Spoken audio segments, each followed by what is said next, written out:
Hello everyone, Jeremy Smith here for the Heartland Poker Tour. We're at the Golden Gates Casino in Black Hawk, Colorado. We're down to our final 9 players. Let's meet those final 9. In the 1 seat, we have Rich Alsop with 1,380,000 chips from Minneapolis, Minnesota. Let's give Rich in the 1 seat a round of applause. In the 2 seat, we have Mark Morris with 2,560,000 chips from Spring Lake, Michigan. Let's give Mark in the 2 seat a round of applause. And in the 1,570,000 chips from Denver, Colorado. Let's give Cory in the 3 seat a round of applause.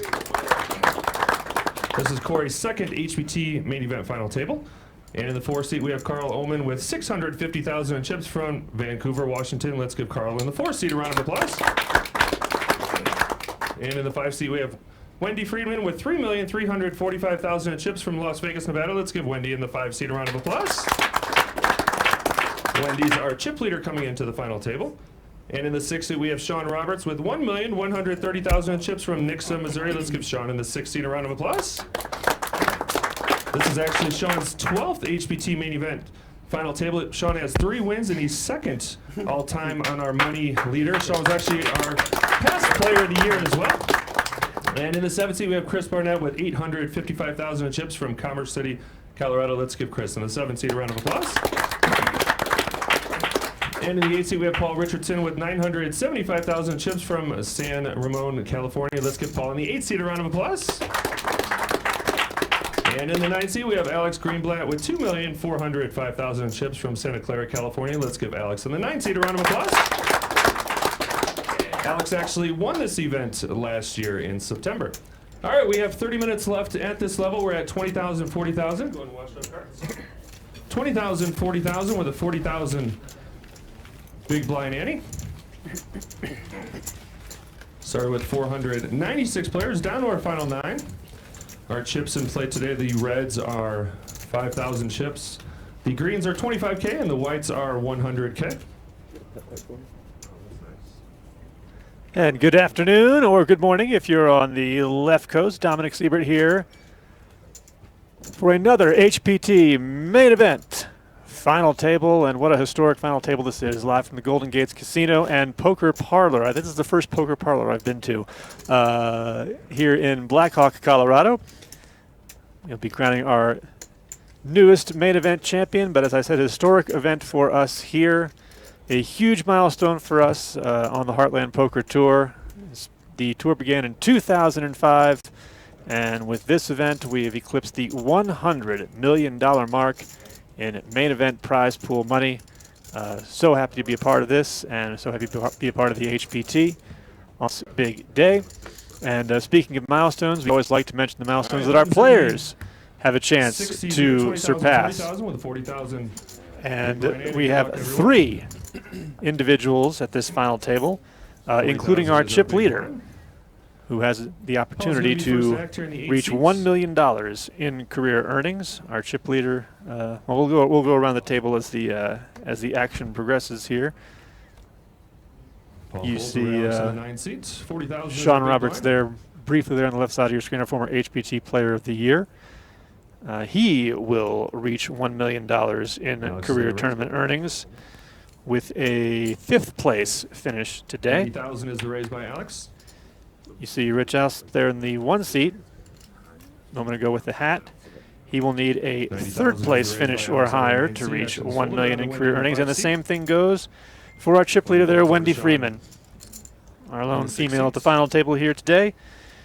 She also will reach $1 million with a 3rd place finish. I'm joined in the broadcast booth to start off this final table by Mr. Cory Stewart, our marketing director. Cory, how you doing? Good. Good morning, sir. How are you?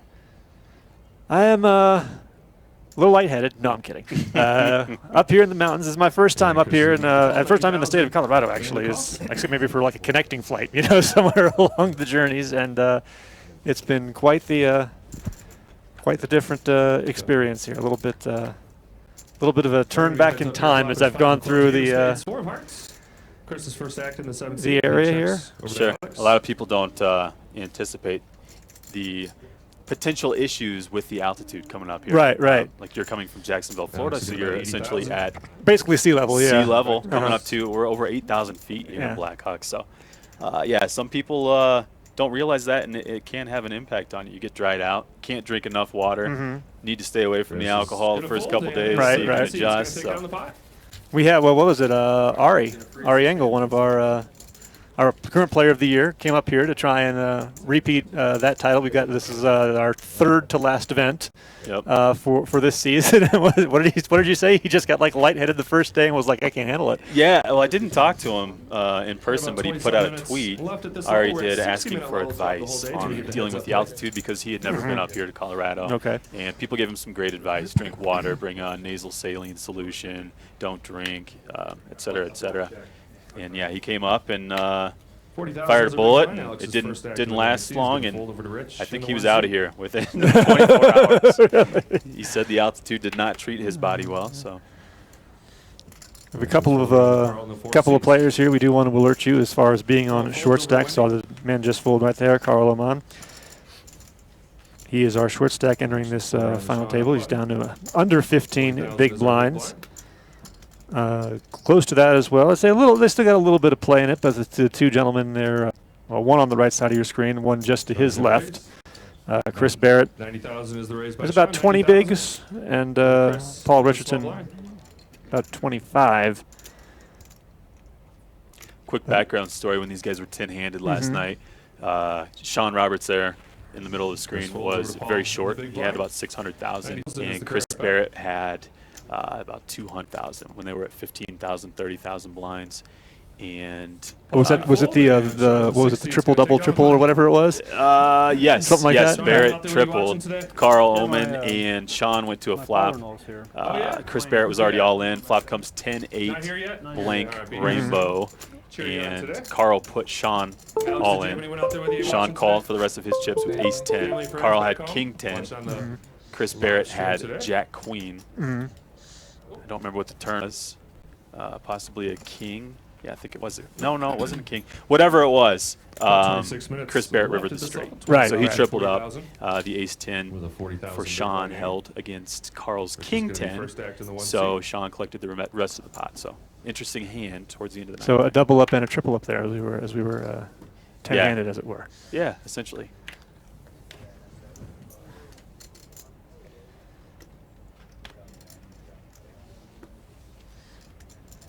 We always enjoy, obviously, when we have a woman at the final table, but please do not be fooled. For those of you who are not as familiar with the poker scene, Wendy Freeman, our most experienced player in terms of career cashes at this final table. She has 143 of them. She won her third WSOP circuit ring back in March. She doesn't play the HPT a whole lot, but this is her second final table. She had a fourth place finish back in Fresno 5 years ago. But this is no woman to be trifled with. Yeah, we don't see a lot of women at these final tables, and even more rare to see one come in as the chip leader. So, yeah, Wendy clearly knows what she's doing. Big hand brewing here early on. Paul says all in out of the 8 Paul is going to move all in from the small blind with pocket jacks. Back to Chris in the 7th seat. Not surprising. And Chris is going to lay down his suited ace. Pretty standard button raise opportunity. Just ran into a monster there. Was smart enough to get out of the way. Alex Greenblatt there in the 9 seed, as you mentioned, won this event last September here at Golden Gates. I mentioned the 3 players who have a chance to reach $1 million in career earnings. Alex is already there. I believe, in fact, when he won this event last September, that was the one that put him over $1 million. Yeah. And so he's now actually with a second place finish here today. He can get to $1.25 million in career earnings. Nice. Quite a few. Rich Alsop there, known for his success on the MSPT tour. Yep. He's done very well with them. Just broke into their Hall of Fame a few weeks ago with a third-place finish at Canterbury. So good to see Rich at the final table. He won the MSPT Iowa event back in 2015. His big score in his career. It was a third place. I had to do the math actually, because third place here today is 67,954. And his career earnings coming in are $932,000 and change. So he goes to like $1 million and like $1,300,000 or something if he makes third place. You had to break out the calculator here. And Shawn Roberts, former player of the year, looking to get frisky with a little 8 deuce right out of Sure is. Sean's going to raise. Sean needs no introduction. 295,000. Absolutely 12 not. previous final tables. Oh, this is 3 number HPT 12, yeah. victories. Yes, sorry. Chris folds over to Paul on the 12th button. final table. 3 previous 95,000. wins. Player of the year back in 2015, I believe. Second on the all-time HPT money list behind only Mr. Greg Casino. Casino. Did Craig make it out? I think he has. He said he had another thing that he was doing, another tournament he was doing this event. I don't Craig was here. Craig was here? Okay. Bad news bears for Craig. All right. Stone Cold Bubble. Ooh. 55th. 54 got paid. Yeah, when I went in the room the other day, I did not see him, so I must have. Not good. The deck went cold on him at the wrong time. I believe he had 300,000 chips with 59 players remaining. Flopped a set of 9s. Another player flopped a straight. And then he flopped 2 pair to Rich is going to fold, and we're going to be heads someone up. else's better hand. I'm not sure what it was, but. All right, let's see the flop. So Paul calls the raise. Flop is 5 of hearts, 10 of spades, 8 of And of course, the 8 deuce out flops. Sean gets the better of it. Welcome to poker.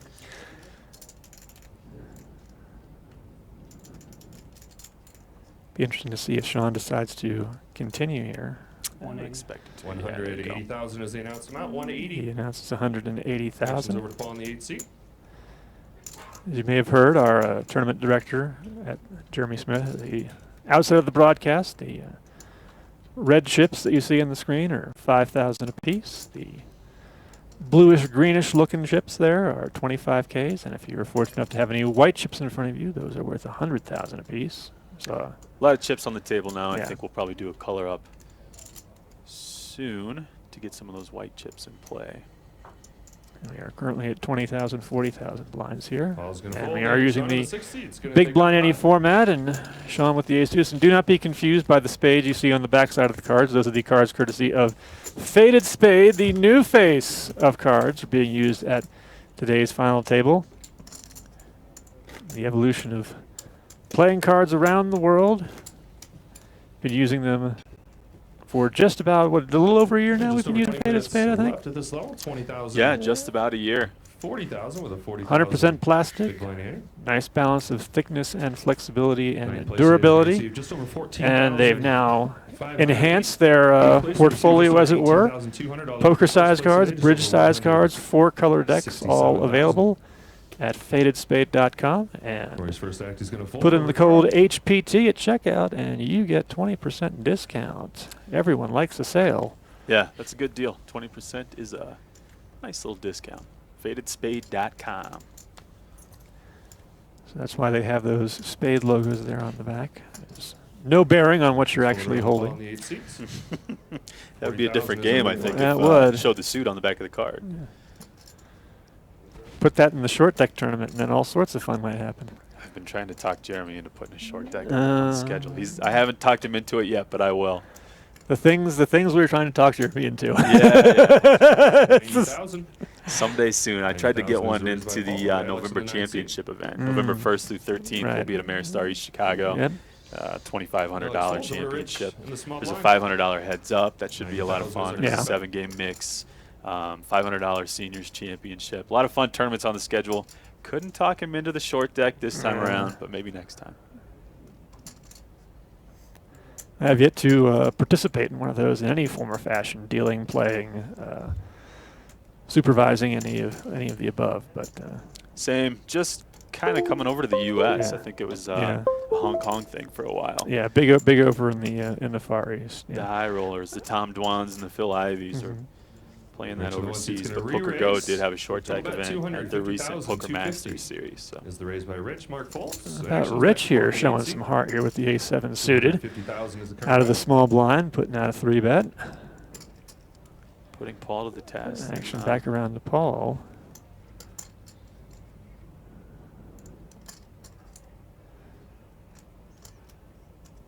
Paul Richardson making his first HPT final table appearance, but no stranger to the poker scene. In fact, none of our players are what you would call real newbies here. Everybody at this table has at least 17 cashes in tournament play, so A lot of skill at this table. Paul's going to fold, and Rich in the 1 seat's going to take down only the 5. one player still in 5 Rich, figures anyone out there in with you watching their today? Yeah, my dad's In fact, in watching. their career tournament earnings portfolio. Family. That being Carl Oman, our short stack in the 4 About 18 seed. minutes left at this level. Carl, no longer the short stack, though, is Chris Barrett, the Connecticut native who just a short while ago moved out here to the Colorado area. And if you do your research as I did and look it up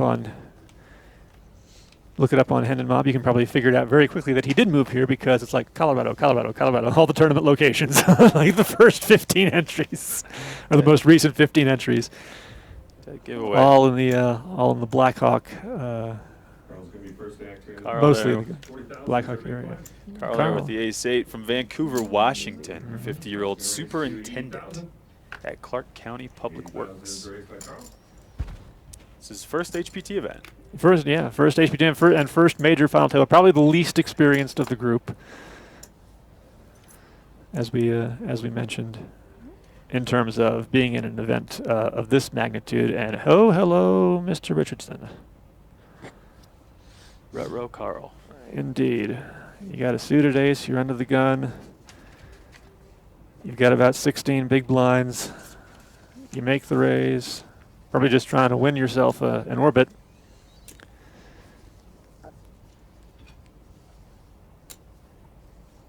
And one of your fellow shorter stacks, Paul came to this final table 7th in chips. Carl was the short stack, as you mentioned. And we're going to get back around to the big blind. And Cory Zito lets it go.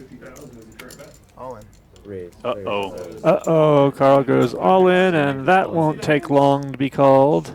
We'll see the bad news. We could have our first elimination here before 3 diamonds would be nice. Before the lunch hour is even half over. All right, Carl is all in here out of the 4 seed. He has ace of diamonds, 8 of diamonds. All has pocket aces here, ace of clubs. These are new faded spade cards too, as I noticed the fonts and everything look a little bit different in terms of the stuff that we've had at our final tables as well. All red, Danny. All red Danny. Well, he got 2 reds, but nothing helped. But he did open up some running straight outs, but things not looking good for Carl. I'm trying to give him some hope here. Yeah. Oh, there's one. Oh goodness, this would be disgusting. He's 3% there, you see. He's 3%, but as you see, one of the 8s has already been folded there on the top of your screen, so he's looking for 1 out, the 8 of hearts, to stay alive. And it is the 10 of diamonds, and that is going to be it for our short stack here at this final table. Carl Oman says he's going to remodel his home with the $14,582 that he is going to be taking home today. But that is just below his career high in terms of a single tournament cash. So Carl, I would imagine, is very pleased with that result, even though he is departing this final table after a very brief stay. Yeah. Safe travels to Carl. Headed back to Vancouver, Washington. And Paul Richardson, all of a sudden back in the game. 1.6 million. Yep. Up to 40 bigs. And move him, I was just about to say, he probably moved to about 4th place, and there's the graphic on your screen right there. Chris Barrett, really the only player in the danger zone here with 11 bigs.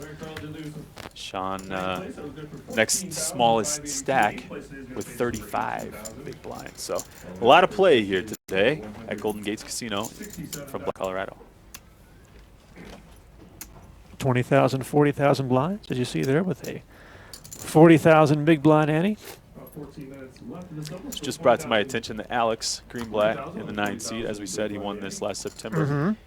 He won that silver bracelet that he has. Oh, okay. He's wearing it right there. He's wearing his bracelet, letting everybody know. He's now looking for a new form of jewelry to add to his collection. That's right. They're giving away the Citizen watches. Yep. Citizen Echo Drive Custom Season 14 Champion HPT watch. Alex making his 4th HPT final table appearance today. And we do multiple events here now, right? Every year. So defending champion wouldn't be accurate, but in terms of time of year, he's the defending champion. 1 year ago is when he is when he took down Yeah. this title, and it was his career high, just under 180,000. He's had some big cashes, but that was his first breakthrough win. Yeah, we have been here twice since, and I believe Alex was at both of those events, but you can still call it a back-to-back. Sure, right? sure, Back-to-back why not? September Golden Gates HPT event. And Wendy's going to make her first splash here, defending her big blind with the suited Choctaw nuts. Suited Choctaw nuts. Yes. Jack Deuce is the Choctaw nuts. You ever been to Choctaw Casino in Oklahoma? I have not. I'm sure there's a good story behind that. Well, it's just apparently in the cash room, that's the hand that always wins. Jack Deuce suited? Well, any Jack Deuce. Any Jack Any Deuce. Jack Deuce always wins. I haven't won a lot of hands with Jack Deuce because I elect not to play it. That's everyone talks about. That's one thing when people talk about their favorite hands and what they always seem to win with is all these weird, crazy things. And I'd say, well, they'll never be my favorite because I'm folding those unless I'm checking my big blind, pretty much. All your Jack Deuces and your Queen Sevens and wackadoodle offsuit 8-gappers.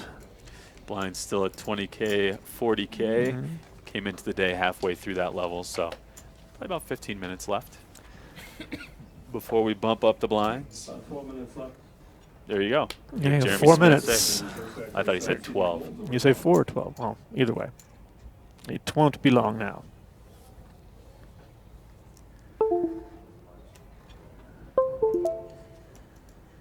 Actually fold around to Alex here in the 19. He's going to raise to 90,000. Alex raising to 90,000 with the, that's the Persian carpet. Fold around to Wendy in the small blind. Never heard of that one either. Any 9-7, that's an Antonio Esfandiari. Name call, a couple of ducks for Shawn Roberts in the big blind. Yeah, Shawn will come along here. See what he can do. Out of position with those. He gets out flopped here, but that flop probably isn't going to scare him a whole lot. So he might take a stab here. No, he does check. Alex is going to bet 80,000. 80,000 is the bet by Alex. Action's back to Shawn in the 60. I wouldn't be surprised to see Shawn come along here. You know, we've seen a lot of Shawn Or is over he the years. gonna make a raise here and see where things are at? He does. Very interesting. I've watched Shawn Min play a lot raise. over the years. Pretty straightforward play. He doesn't get too out of line or too fancy most of the time. So I'm kind of shocked to see a raise here with the deuces, but he does want to find out where he's at, and Alex is going to come along to see another street. Yeah, that will more than likely indicate to Shawn, obviously, that 3 queens are out of play.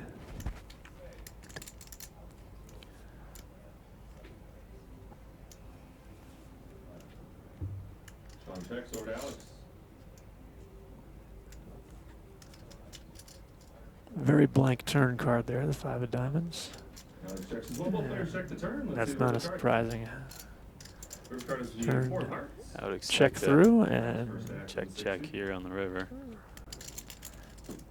Alex gets the check mark there, and Alex checks indeed, both that is players what check happens, through. and Shawn shows pocket deuces. Alex Greenblatt will take this pot down. Queens and sevens are good. Over $500,000. All of these pots are crucial at this stage of the tournament. This was a 4-flight event. Flight A was on Wednesday. Yeah, we don't do a lot of 4-flighters, but we get that turnout We do it here here at because Golden they have Gate. a And they have that promotion you said they had, or well, they have a 15-table room. Yeah, So okay. Saturdays and Fridays and Saturdays usually pretty hectic. So we had that Wednesday flight to kind of diffuse things a little bit, and so you're not sitting with 300 alternates. yes, for people that want to avoid the crowds, they have that opportunity. There's a big blind. Paul on the 18th is going to be first act.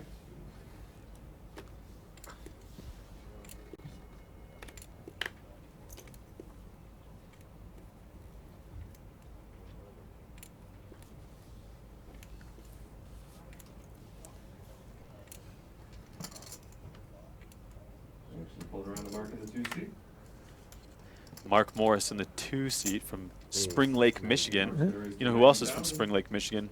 Jake Baumgartner. Oh. Jake Baumgartner won our last event a few weeks ago at Ameristar East Chicago. Brought his buddy Mark here to Golden Gates. And Mark shows him up. And and he did, yeah.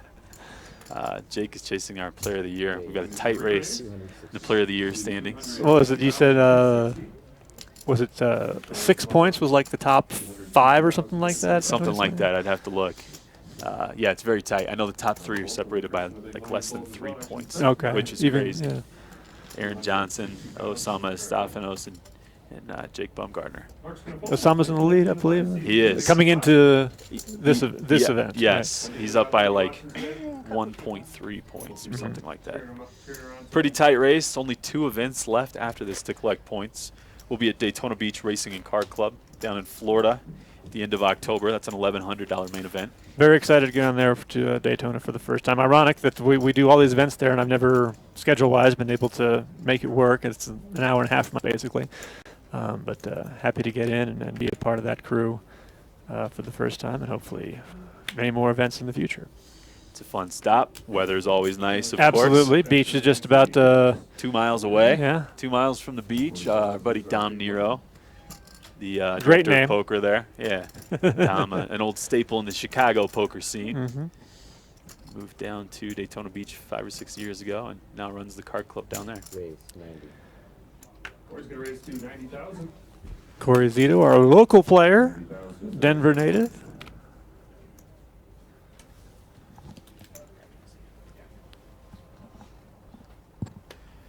Speaking of Daytona Beach, Cory Zito opens the pot to 90K here with Queen Jack of Diamonds. Cory Zito, last time we saw him, I think was a 5th place finish. Yep, 5th in Daytona Beach back a few in years ago. 2015. 15, wow. Yeah, time flies when you're running all these poker tournaments. And Cory gets his pre-flop raise through. Been pretty standard so far through the first half hour of this final table. It's going to be a marathon. I'm going to go ahead and hand the mic off to Cage Yanchunis, poker room manager here. So let me get this straight. His name is Cage. I'll let him explain all that. Okay. We'll let Cage off in the booth here.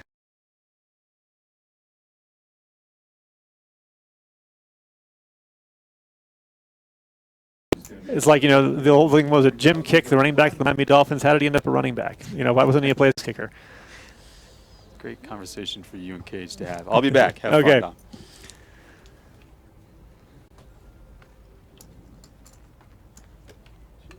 We welcome Cage into our broadcast location. Now, how in the heck did that work out that Cage ends up working in the casino industry? It was like there's no other option for you. that was it, really. Just kind of fell into it. There's a story behind it. We have a long podcast, so might as well. We'll get there. A couple of pocket pairs here in this end. Big blind and the hijack. Oh, this will be going to be heads up. 5s versus 8s. And oh, man. Pretty nice flop for Alex. He gets the second pair in reference to the board. And also has a gut shot straight draw. I think they both picked up gut shots there, didn't they? No, it's a 6, 7, 10. So Wendy's got 2 to go. And that card doesn't change anything, but might slow the action down a little bit since Wendy got her continuation bet called. And she now has dealing with 4 overcards, and we check through to the river. A 4 of hearts. Might be another check here again. As again, these are 2 of the big chip stacks. They came in number 1 and number 3 to this final table, and Alex is going to take this one down, and Alex is now firmly entrenched in the second spot, as you see there on your screen. And just 8 big blinds behind Wendy for the overall chip lead. Chris, Mr. Barrett, you need to get your rocket-powered shoes going here. Down to 340,000, and we are about to go up a level here. Gonna be playing 25 and 50K. I don't have to be a clairvoyant to know that Chris is going to do something soon. I guarantee it. Something's going to happen with Chris.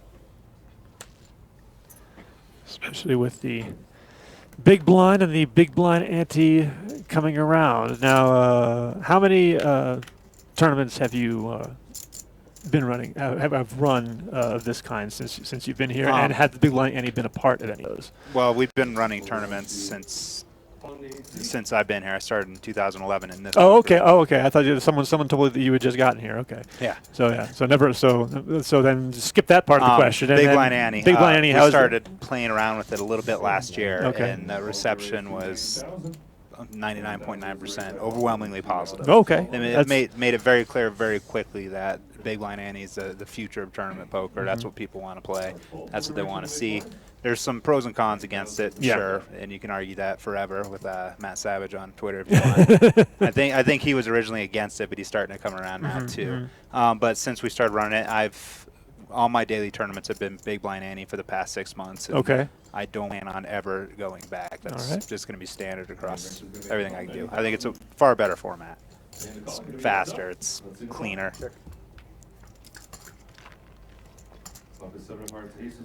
Get Rich out flopping Paul here.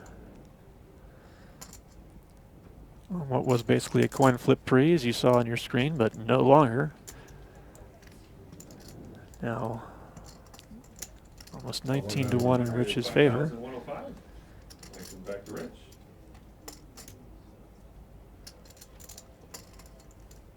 Rich though did check it over to Paul, and he got another 105K. And while Rich did hit the flop, he does have 2 overcards to his pair. And not exciting backdoor draws, but there is a That makes it second better. 7, which will certainly make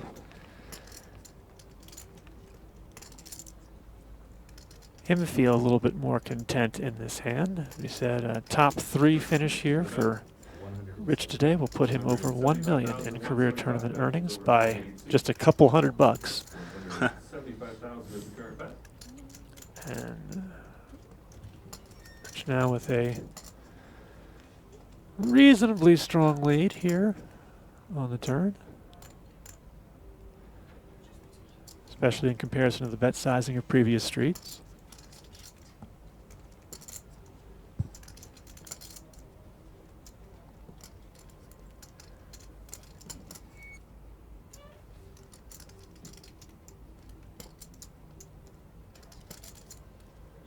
And Paul giving this a little bit deliberation here. He's got 3 overcards on that flop to his hand. And his C-bet was called, and now the board is paired. So if he's trying to find a way that he's still good, he might be running out of options in his brain, but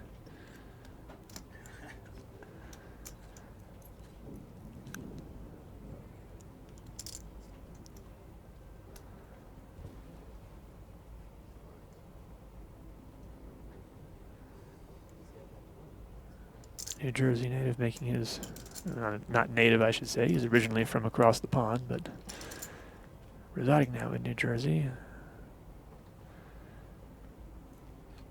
Trying to figure out how best to proceed. And he is going to let it go. Ball's going to fold in right from the 1 seat. It's going to take down the pot. I think he's going to be proud of himself when he watches that. Yeah. At that level, new blind level now 25,000. And that was the last hand. At the 20 and 40 level, we will move it up to 25 and 50 as we change out the dealing crew.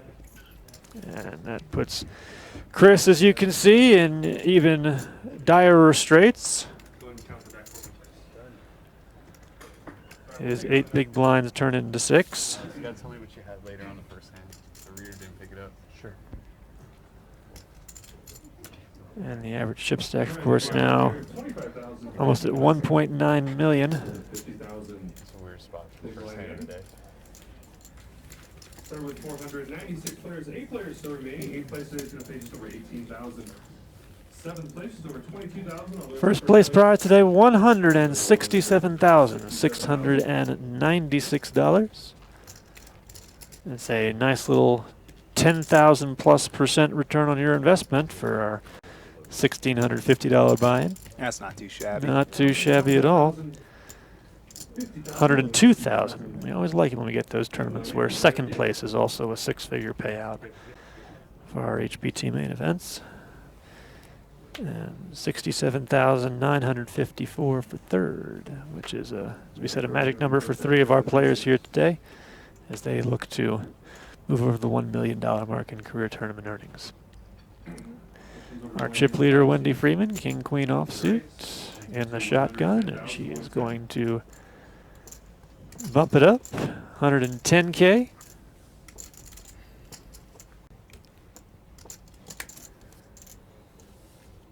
Action pulled around to Rich at the small blind. 110,000 is the current bet. Wendy, one of the true grinders on the poker scene since she broke on in 2012. 143 career tournament cashes. Rich Alsop is going to make the call out of the small blind. And Mark Morris, who hasn't been too heavily involved at this final table thus far, is also going to come along here Jump right in from there. the big blind. Like it. And there's a queen on the flop, which is very bad news for Miss Freeman. This will be one of those interesting hands that are always key, and not just in final tables, but in poker tournaments in general. When you run into one of these very tough situations, It's exactly what you want to have happen. how much can you avoid losing, minimizing your losses? And Wendy's going to be put to the test on that right here because she certainly isn't going to be likely to get away. Not only flopping top pair, but also having a king high backdoor flush draw to boot.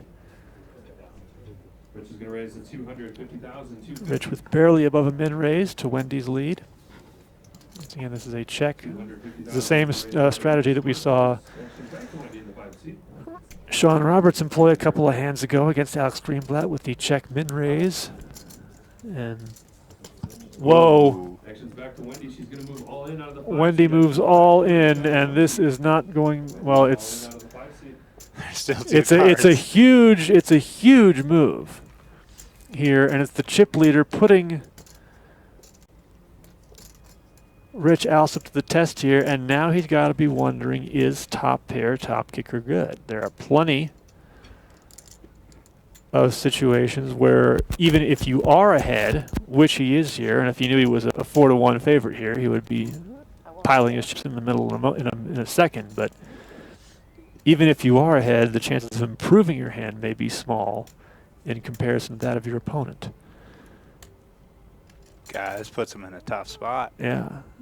So, I mean, he thought he was ahead a minute ago, and now he's got to be worried about flop sets, obviously. Oh, yeah. With pocket fours or pocket threes. Think He's it- got to be worried about, say, an ace-4 of clubs or a 5-6 of clubs. Imagine that's what he's thinking right With now. big drawing- Set or a flush draw. Big drawing hands. And Rich is going to let it go. A huge move Wow. by Wendy Freeman, putting Rich to the test, and he did not pass, and Wendy Freeman increases her chip lead, approaching now $3 3/4 million out of the nearly 15 million chips that we have in play here today at this final table. That's playing a stack really well. Yeah. I mean, obviously, if she's got 200K, she makes that move. Left of the silver. We're at 60-minute levels throughout the whole day. Do we get the heads up? Yeah, nothing's gonna. That's a tough spot when the chip leader pushes on you. When the chip leader pushes on you, and I'm sure also part of that, Rich is looking at her stack and saying, well, geez, she's not even risking half of her stack to get me off this hand. So I'm sure that factored into his decision as well. But a very impressive move by Wendy Freeman here, eight-handed at this final table. We told you at the top of the broadcast, this is not a woman to mess around with.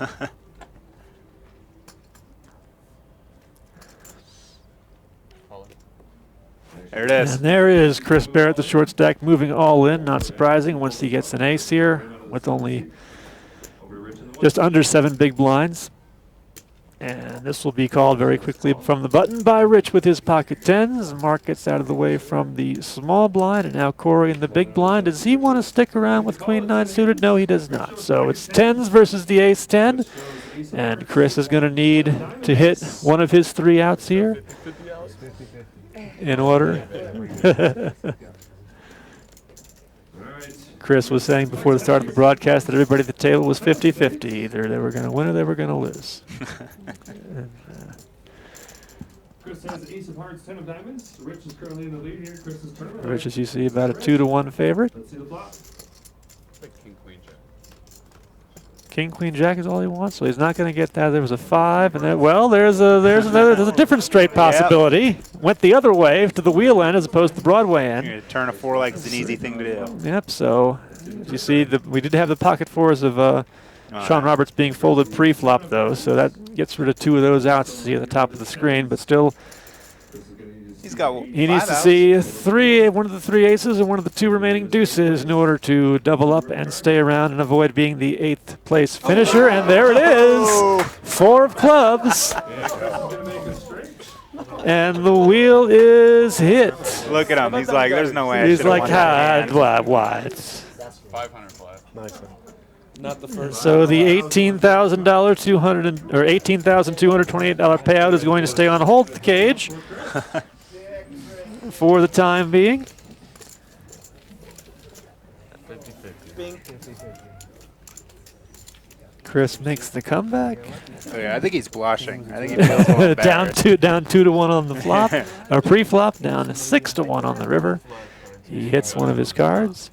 And I think Shawn Roberts just told him, said, "Hey, I folded pocket 4s too. You got lucky to hit that one." I looked it up. I had like 37%. 3 ways all in. It was 1%. Yesterday. Yeah, last night stuck out. Yeah, it was huge. It just keeps happening. Wow. It is. It's never easy. You're good at winning flips, man. 50-50. Chris has that CPC on his hat for those who.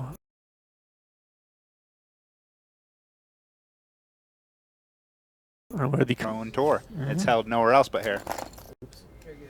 So I guess it's not really a tour. Yeah. It's an event we have. It's a tour that never leaves our casino. Right. It just pops up 3 times a year. Yeah, he's a When is your next iteration of that going to be coming up here? December. In December? Start Okay. December. Yeah, we run 3 a year. Chris was actually the guy we sent to the World Series of Poker last year. Oh, okay. He was the overall points leader in my May CBC, and first in points got a $10,000 seat. Very cool. And we didn't have those CPC hats ready before he left, so I sent another player out with a hat to track him down and give it to him. Oh, goodness, here are Rich and Wendy going at it again, and look at this flop. Rich made the initial raise with ace-queen suited. He has hit his ace with the top kicker. But Wendy Freeman, who defended her big blind with Doyle Brunson, has flopped a flush draw. And is Wendy going to go big push again here on Rich? Yes, indeed, she does.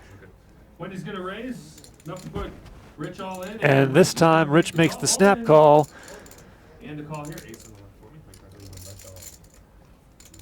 me. And so now it is Rich Alsop. And this, if Wendy is able to All right, Rich has ace of clubs, queen of clubs here for a pair of sort of suck out here, I'm not going to call it 2-1 a suck out, but is able to come from behind here, she will be eliminating a huge obstacle in her quest for this HPT title. Is that Riz? Yeah, it should be interesting. Here comes the turn card. There is the 7 of spades, and that is going to do it. Rich is drawing dead. Yeah. Turn card is the jack of clubs, and that's going to do it for... And Rich Alsop is going to be somewhat stunningly our 8th place finisher. He came into this final table right middle, just about average with 5th in chips. But he is going to go down a... It's one of those cases where you run into someone who's got your number here at this final.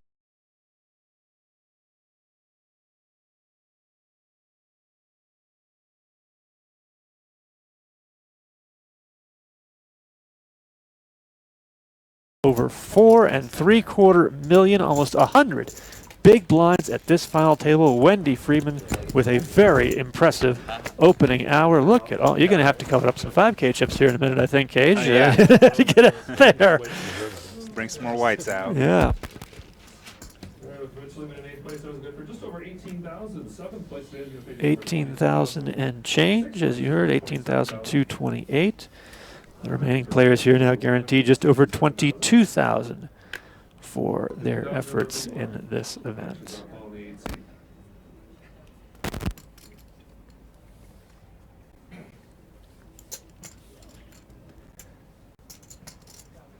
Next is pulled around to mark in the 2 seat. It's going to raise to 115,115. Mark Morris, who is 115,000. number 2 in chips coming to this final table, has not been all that involved here, but besides 9-8 suited from the cutoff, is good enough to put some chips in the middle. And we've had a lot of big blind defense here from these opening raises, and we get a very ugly flop of 6-3-3. Is check bet fold very likely to happen here, I would imagine, given the context and texture of the board. And Mark's going to take down that one. Mark, anyone out there with you watching today?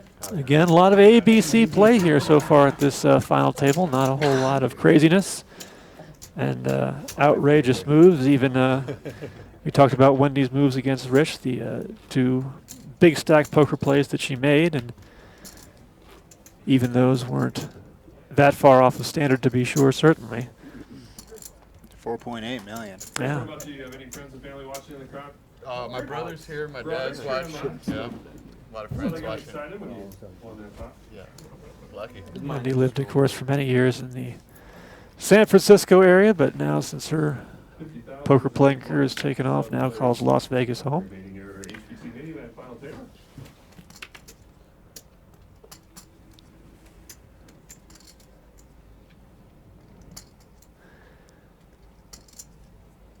I wonder if Cory has our spades sunshades on there as one of our new sponsors.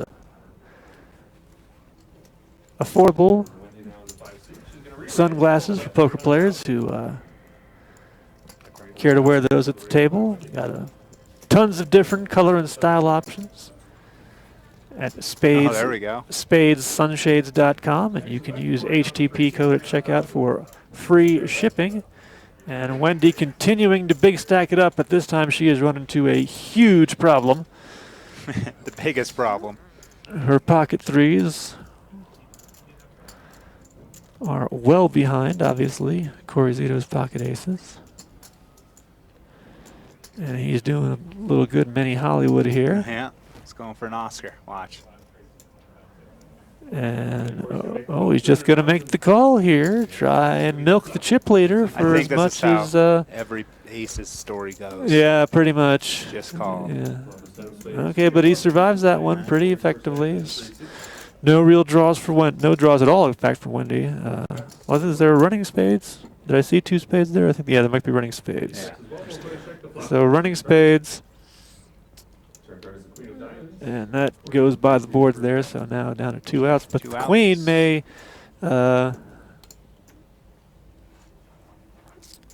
give Cory a moment of thinking.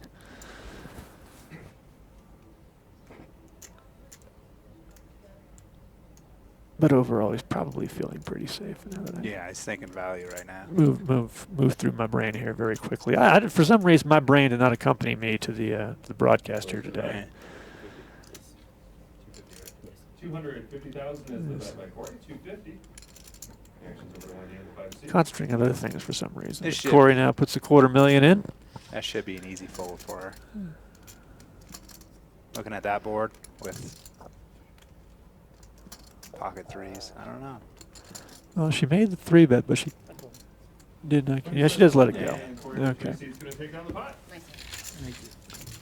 She's probably thinking, do I jam here? Yeah. Or Yeah, that wasn't a calling spot No. for sure. That was either continuing to play big stack poker, but again, she hadn't really tussled with Cory yet at this final table. She had experience in her last with Rich from a prior hand that she tried to use to her advantage, and worked out for her in the end. But sure gave her a few anxious moments there once the cards got turned over.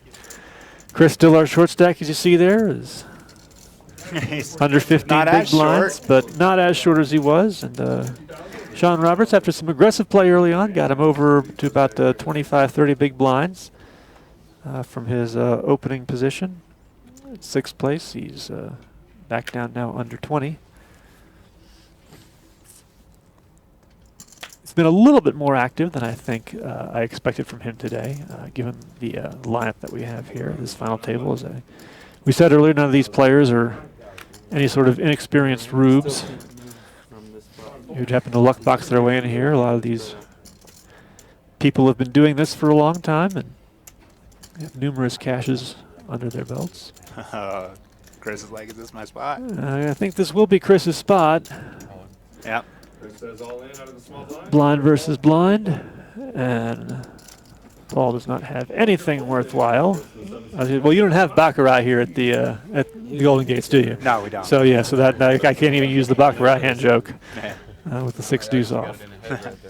For sure. 6-5.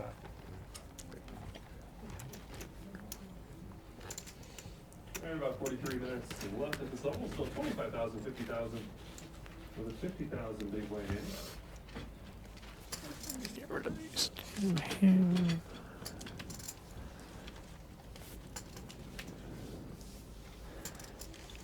Now, this is my first time in the area cage. Where is Commerce City?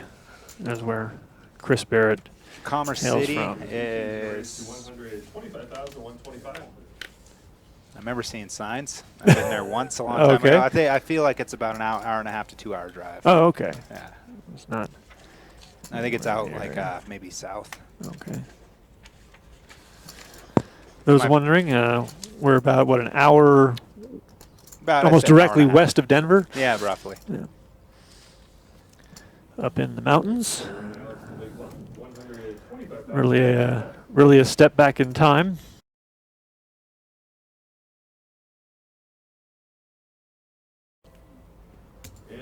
Kind of a trip to see basically a lot of old buildings renovated and looked like they probably looked when they were first built back 100, 120 years or so ago, with all the casino money that has come in and turning all the mining buildings and stuff into casinos. Mark and Alex in this pod, and no one's really found anything that they're liking in this flop, although Alex does not want to see a jack on the river. 175,175. Alex folds, And Mark's going to make the delayed C bet there and take that one down.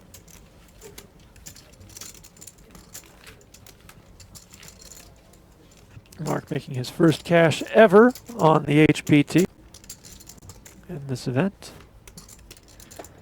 Does have a WSOP circuit ring to his credit. He won back in 2013, which was his biggest. He actually has just over 100K in career tournament earnings, and that ring netted him over half of that total. Does have 17 total cashes, though. He and Carlo, on our 9th place finisher, were both the lowest figure here, 17 caches. And those of you who follow the HPT regularly know that we oftentimes will have at least one player who's somewhere around 7 or 12, or one of the more local kind of players who doesn't play HPTs a whole lot, but will satellite in or win one of our side events and use that money to play in the main and able to make a deep run. But that's not the case here today.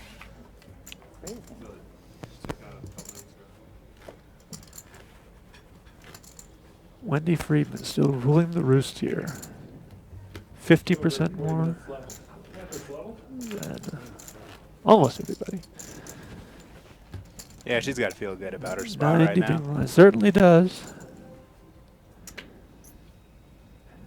And as we've talked about, the experience where she's not likely to be making a whole lot of mistakes to give this kind of a chip lead away, I would say that she's pretty much a lock for the 3rd place finish that she needs to break $1 million in career tournament earnings. I thought he might. Only some wild misfortune or coolers would probably derail that train. Fold around the blinds here, and Mark's just going to limp. We haven't had much limping here at this final table yet. And then, of course, it's pocket pair versus pocket pair in the blinds when there's limping going on. Yeah. Why wouldn't there be? Happens Right up. every time. See if I can do check or raise. Yeah, Cory's going to raise total bet 150,000. Corey's going to triple it up to 150, and a quick call from Mark with a pocket pair. Not knowing how bad a shape he's in for sure. No one's got a diamond, so that flop's meaningless. Yeah.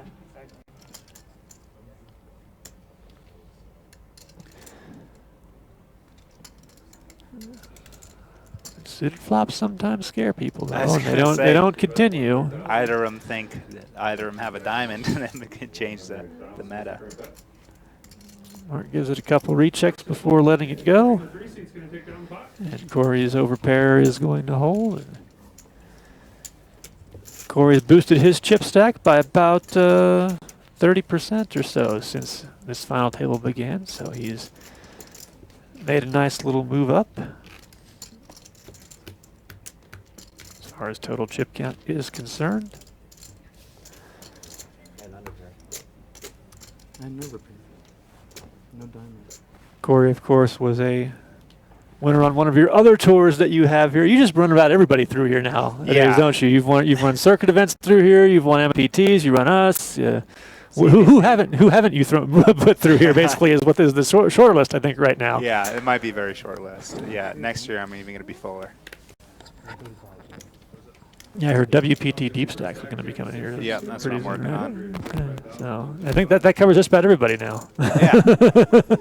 Well, ideally, I mean, there's 12 months in the year. How's this 12 tours sound? Okay, there you go. Yeah. Well, they're not going that far. I need a month to take vacation. Rather than that. So we'll do 10 months this year, maybe 12 next year. Wow. Just got to make sure your players still have money. The market in Colorado is insane. I don't know if there's a ceiling.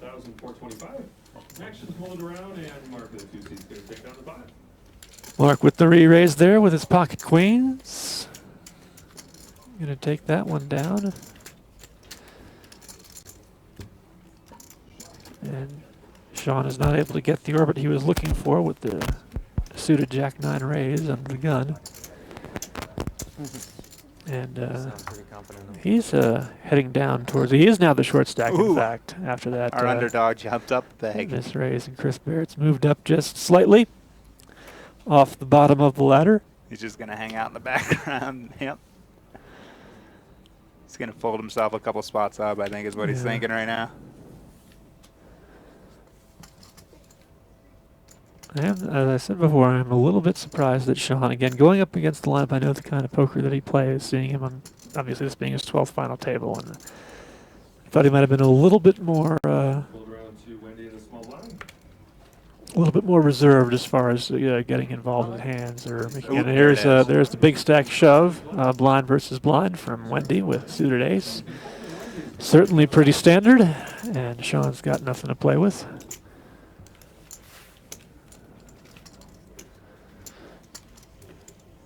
And those 90 big blinds being put to good use by Wendy Freeman. Just about a third of the chips at the table.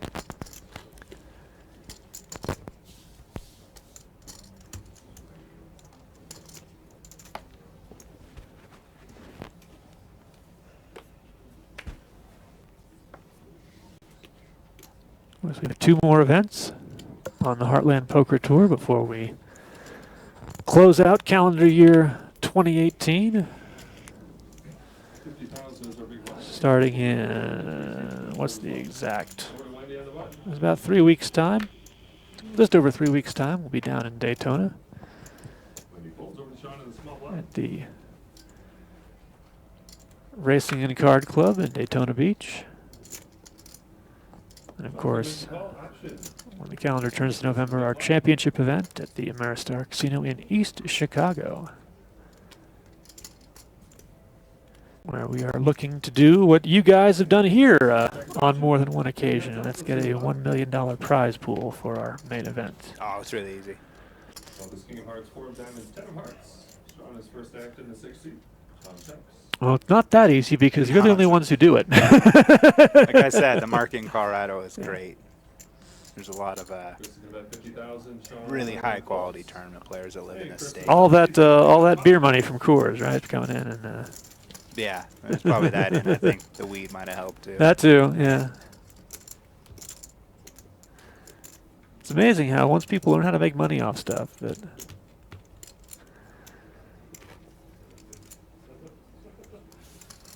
well, I say once the right people get bribed in some form or fashion, you know, everything goes through.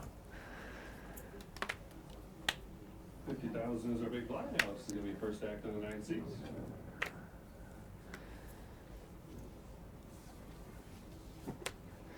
Alex Greenblatt, another guy who you've crowned a champion here. A few times. You've had it's been 2 events since he won, but time of year it's defending champion. Correct. September of last year was when he took down his near $180,000 first place score, his career high. He's making his 84th cash. Rich Alsop, our 8th place finisher, just made his 85th cash here with his performance here at Golden Gates. It always trips me out. I think being here has helped me get straight in my brain. Yeah. The fact that we have an event in the mountains of Colorado and another event in Northern California, but the California event is Thunder Valley, and this casino is Golden Gates. You think that would be switched? You know, the fact that Golden Gates would be in California and here in Blackhawk, you know, which was basically a valley. Is basically a valley in the middle of the Rocky Mountains would be that one around. I kept getting that mixed up in my brain for I could send 2 or an 3 email. years. Maybe we can switch the names around. Well, now that I've got it straight, don't switch it. Yeah, okay. I'll leave it.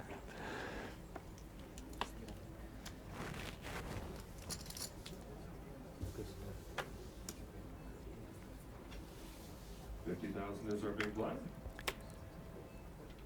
Over to Wendy in the 5 seat. Wendy is going to 115,000. make it 115,000. That's That's smart. That's typical. Nobody should play for cheap if she's in the hand. 15,000 is the current bet. Chris Foltz over to fall in the small blind.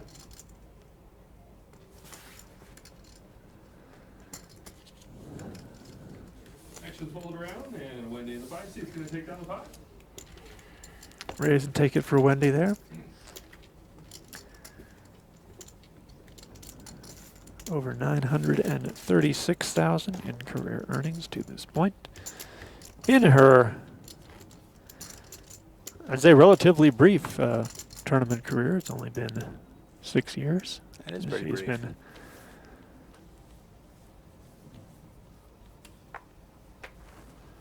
playing, averaging over 20 cashes a year.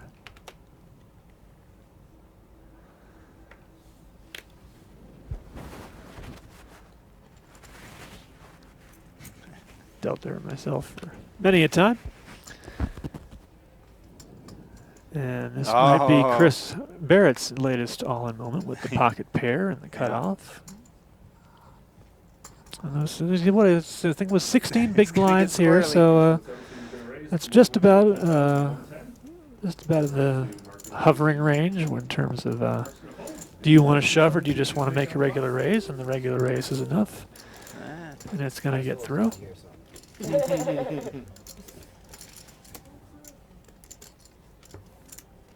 Getting back towards the million chip mark. Very excited about it.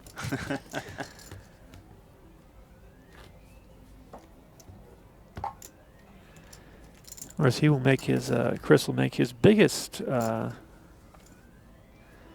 lifetime cash if he's able to get up to 5th place and hang around for that long.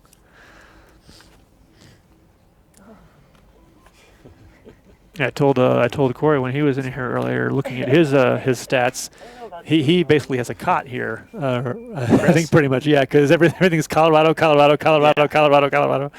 So all around. Yeah, he's here almost as much as I am. Pocket 6s for Paul Richardson. Actions up on the 8 seat is going to raise to 125,000. Make it $1.25. Alex Foltz over to Mark Foltz over to Cory in the big blind. Suited one gaffer. Oh, that was Mark's hand. He let that go. Okay. And Cory will let go of his garbage. Another raise and take it for Paul. Been pretty quiet over there. You have a feeling the rest of this final table, it's like outside of a few all-in moments, I think it's going to be pretty standard. Yeah, Slow going poker. Yeah, we haven't seen too much crazy yet, and everybody, most players are still in that 20 to 40 big blind range where you can do a lot of things and not feel like you're going to overly compromise your stack. Just got to be careful when getting in a hand with that little lady up there in the middle. She's creating her own little mountain range.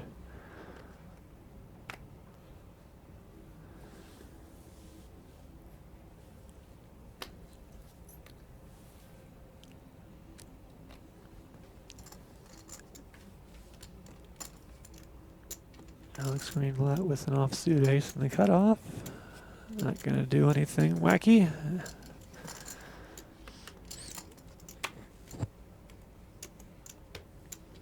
It's out on to the blinds. And Cory's going to limp in with the offsuited ace. I think I saw briefly on the screen a 9-6 suited there for Wendy. Yeah, that's what I saw. So our graphics going a little, graphics engine going a little wackadoodle right now. Wendy's going to take a min stab here.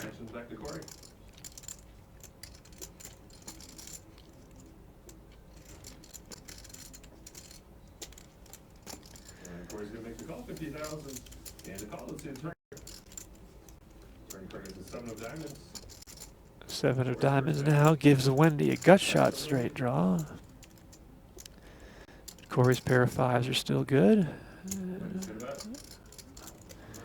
Wendy undaunted, 125K.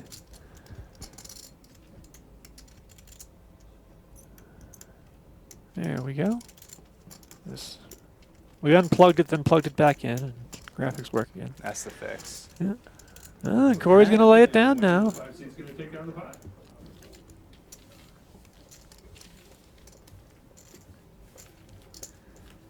Everyone's scared of the young lady there in the 5 seat. With good reason. Mm-hmm.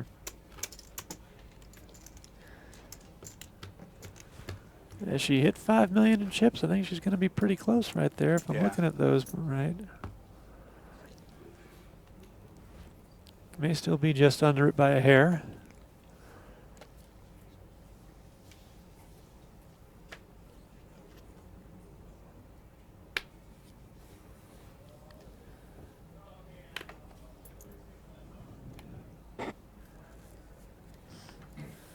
Actions hold around 2 Cory in the 3 seat. 50,000 is our big line. Nobody's getting anything on this hand until we get to the small blind there. Wendy with King Queen probably going to have all in here against the short stack of Shawn Roberts. And Shawn with the snap muck there once he saw what he had. And Wendy continues to be the driving force of this tournament and of this final table. She had a chip lead, I want to say, with about, is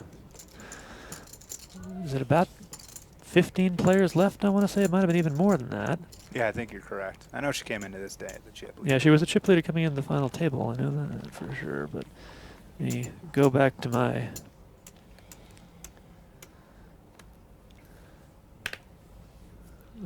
blog screen here and see if I can find exactly.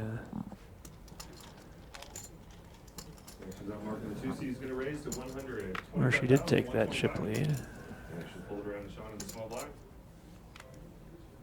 125,000 is current bet. Shawn's going to fold over to Chris in the big blind. Mark opens with the ace-5 suited on this hand. Chris is actually thinking about King Deuce. Is that his favorite hand or something? No. Considered. Just having some fun there, apparently. Just over the halfway point through this level.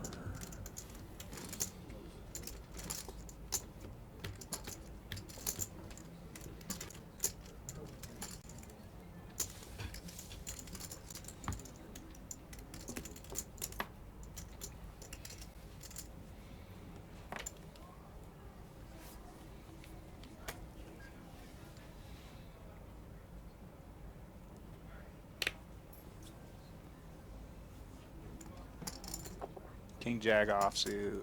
I'm not a fan of that hand.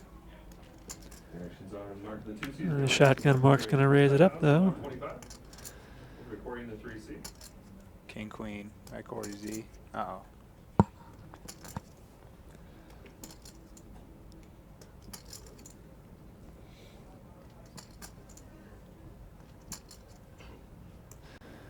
So you're thinking, how much do I want to raise? I think is what he's I don't know with an offsuit if you want to get too excited with it, but well, he's got a bunch of chips there. Yeah. He's going to re-raise. That 270 something. 290,000. 290. Okay. 290K on the 3-bet. And it's back around the mark now, and he's got kind of a. Why did I raise with this hand? Look on his face. Didn't work, right? Well, you think about that. Think about raising with King Jack off when you get 3-bet. Yeah. You're not too happy about the situation.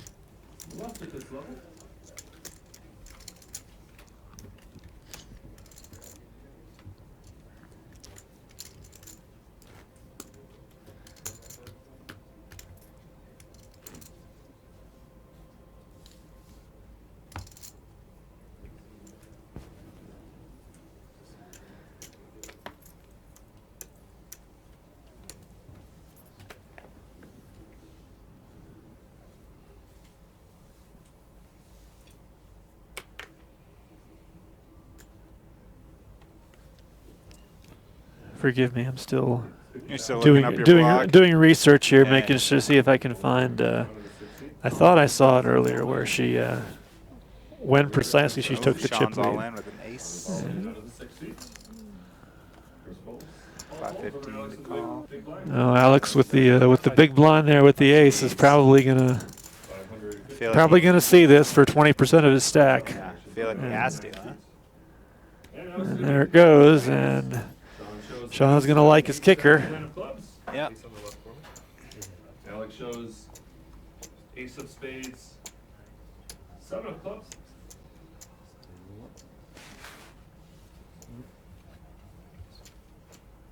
Okay, so it wasn't until 10-handed when Wendy took the chip lead. When she eliminated Jeff Baxter, actually, he finished 11th place. But still, ever since that point, she has been the dominant force. We've been down to one table.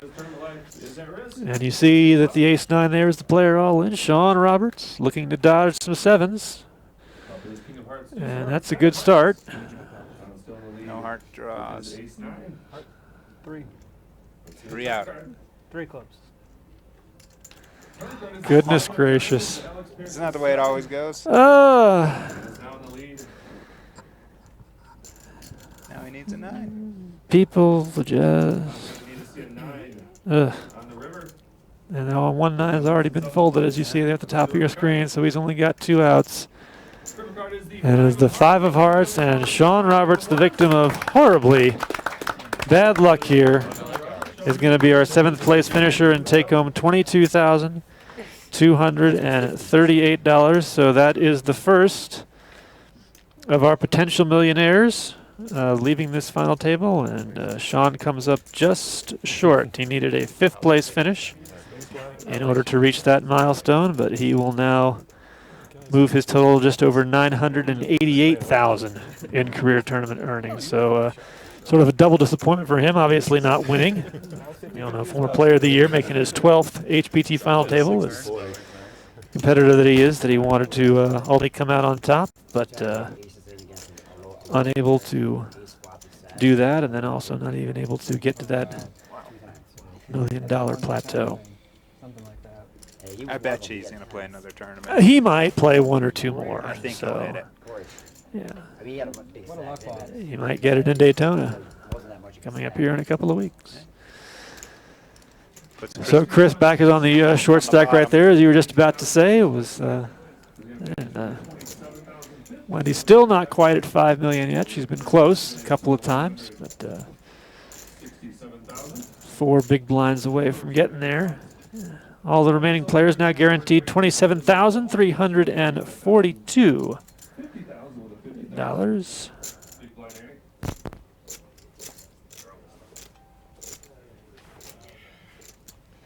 And Alex Greenblatt moves over the $3 million chip mark for the 3 million chip mark for the first time in the tournament. It's supposed to be hot. This is an interesting part of the big blind Andy right here at this particular juncture, the way we have the rule set. 6 players, it's a full ante. As soon as they drop the 5, it goes to the small blind, right? Correct. Yeah. So I wonder how that's going to factor in anybody's It's gonna be tough if you haven't witnessed decision that making or yet. play. Or if it does it all. Not drawing dead on the turn. It's gonna be a chance. It's like your favorite. I'm a favorite.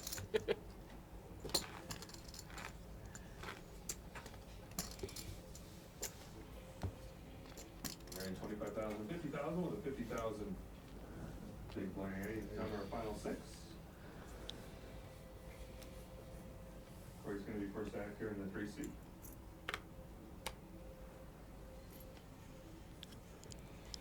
Cory Zito will be the first to enter the pot, and he does so with the min raise. 100,000.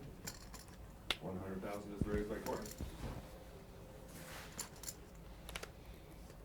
Of course he does. And why make it too much when you've got a pocket aces sitting there? Pull around to Mark. Mark's going to make the call. Mark's 100,000 and a going to defend his big blind with the suited queen. And not a whole lot there for Mark to continue with. See what Cory decides to do here. Does another 100? Cory's going to bet 100,000. He does. That'll probably be just enough to keep Mark around with that gut shot. Yeah. That might have been the max value right there. I think it is. And the board pairs. We'll see if that slows Cory down a little bit.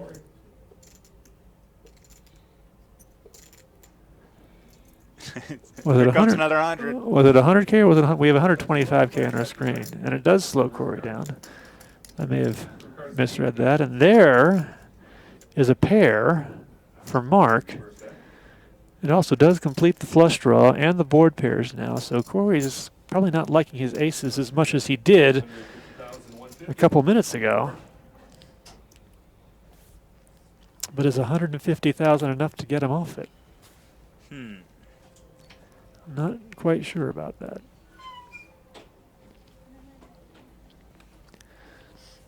This is the first time I've done a broadcast from a bar closet. Back of the kitchen. back for the bar, kitchen. Denise just walked through here looking for some cups.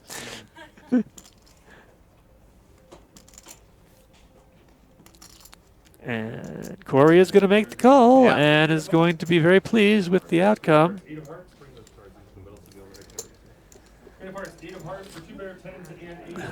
Mark with another little bit of a wry smile there.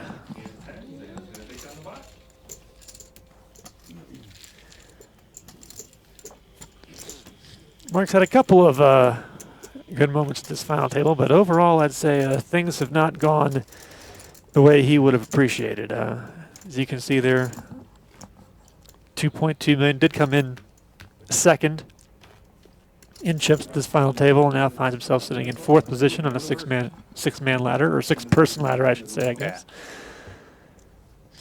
Overall, still hasn't lost a whole lot of chips from his original stack at this final table, but I imagine he saw things going a little bit differently in the opening third of the proceedings here. I suspect you're correct. I say opening third because we started with 9 and we are down to 6. I like what you did there. You're just playing for little bit over an hour and a quarter. We got 2 suited aces here. Wendy open with the ace-5 of clubs. Alex with the ace-6 of spades. And that is correct. It is our 2 big stacks.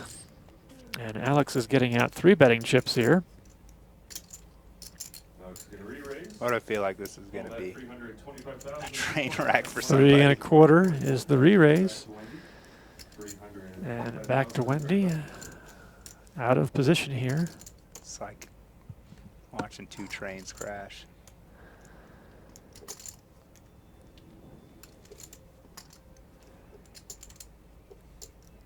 And you know, Wendy's done her research and she knows who she's up against here. And given also the chip stack sizes, I don't expect to see some of the same plays we've seen from her earlier. I think calling is more than reasonable here.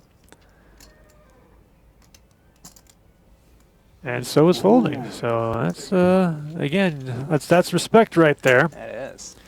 And I think both players will realize that as we go forward. And I'm sure as they get the news, what's happening. We're on, I believe, about a half-hour delay. Correct.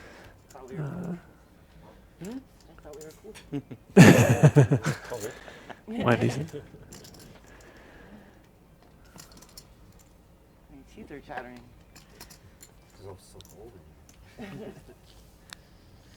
That used to be when were you here when that the room we're in right now is up here on the 2nd floor. It's not in the poker room area. This bed apparently was the original poker room area, up in that space over there. Were you here when that was the case? That was like. Or was that when the property just opened and before your time? Yeah, I was working up here, but I think I might have only been 18 at the time. Ah, okay. Corey's going to make the call option to Wendy in the big blind. Wendy checks her option. We got a limp pop between the blinds here. Love is 10 of spades, 3 of clubs, 7 of 10, 7, 3. We haven't got the readers on the cards to come through yet. Oh, let's just pretend we know what they have. Okay, Wendy's got middle pair there, so that explains that bet right there is certainly understandable.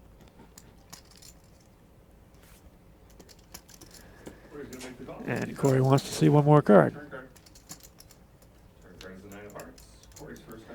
Corey should probably stop seeing cards at this point. Unless he's got a 10 or something. Yeah. Or he's 8-jack and hit his gut shot. I'm going to assume he has aces. We'll check through to the river and a queen of spades.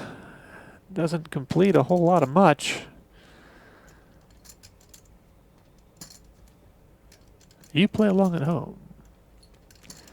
What does Corey have, and what should he do here? Let's have a contest. He's going to take a stab. That's a good bet for that spot.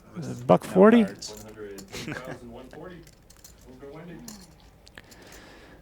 Wendy with the sigh and a hum and a not too much on waggle of the head. At this point, it doesn't really matter what Corey has, I don't think. What he could have, scary. He's thinking, did he hit his queen? That'd be the only thing I think she'd be worried about. I don't think she's worried about the 10 or the 9. Nah. I really want to see it. I hate it when somebody tells me that when I push on them.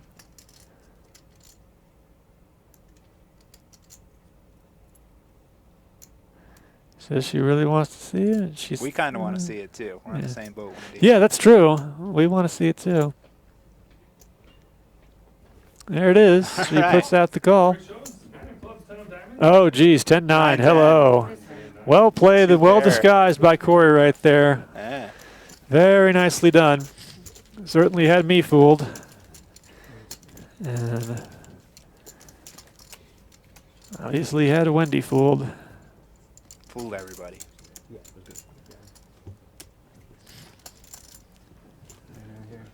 Cory Zito with a first place finish. Will he get there? No, he won't get there. He'll That's still the first be hand she's lost in a while. Yeah, she has. That's the first showdown I think she's lost. That's for sure. She might have laid down a little bit, but I don't think she's lost a showdown yet at this final table. Corey with a third place finish will eclipse his all-time career high for a single tournament cash. And doing very nicely in his quest to get there. Came into our final table here 4th in chips and has moved up nicely.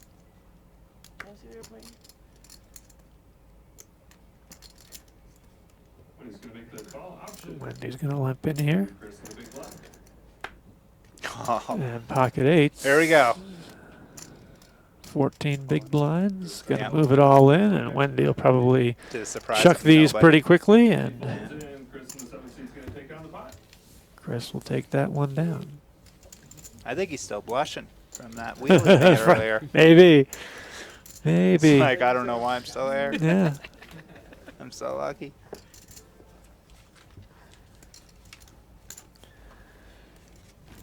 As we said, Chris playing for many, many years in the Connecticut area, but has since moved out here and done his thing.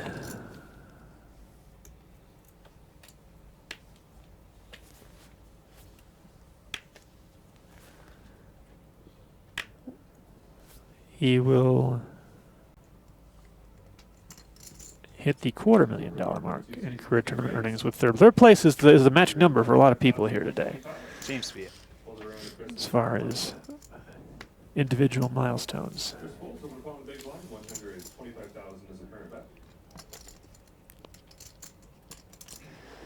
Mark opens it up from the hijack with ace, and that's going to get him some more chips coming his way.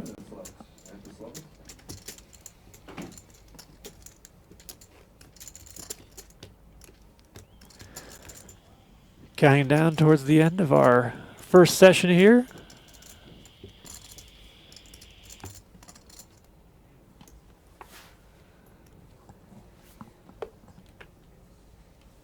We'll be raising things up, and the biggest jump in most tournaments, tournament poker, before the advent of the big blind, it used to be these next two levels going from 25.50 with usually a 5,000 ante to 30.60 plus 10, but that dynamic has obviously changed.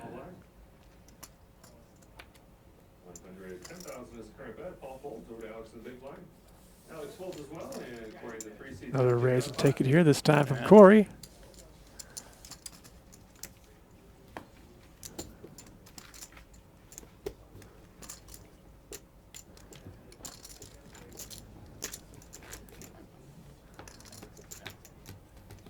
Cory said he fired 2 bullets into this event.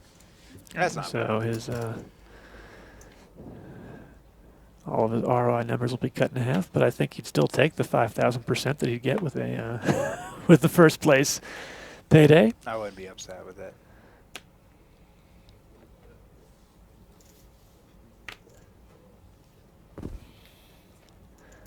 Oh, is this the one for Chris? I don't think this time. Yeah, not a lot of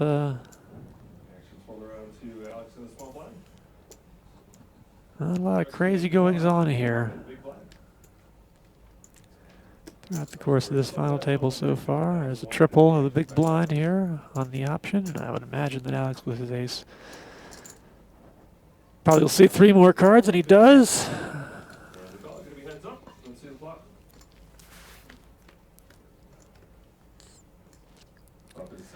Both players hit their hand. Mark hits his top card, Alex hits his bottom card. Interesting that both players check that, and there's a third queen now for Mark. And he now cannot lose the hand without folding. Bucket and a half now for Mark. And he wants to see a river. He does not want to see a 7.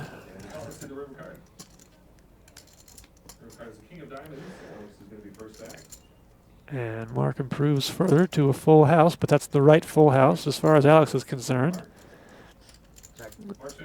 The wrong full house as far as Mark was concerned if he was fearing a king. Oh, yeah.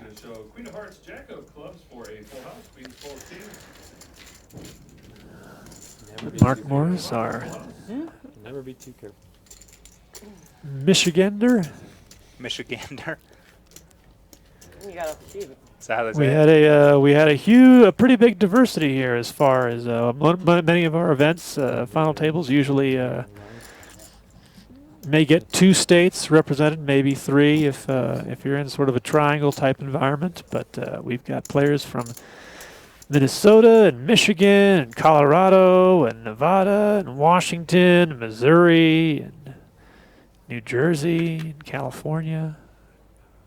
Quite the cross-section of Americana here. Golden Gates Casino. The players obviously coming in, as we've said, because this is our second to last, third to last event, I guess, before our Player of the Year standings close out.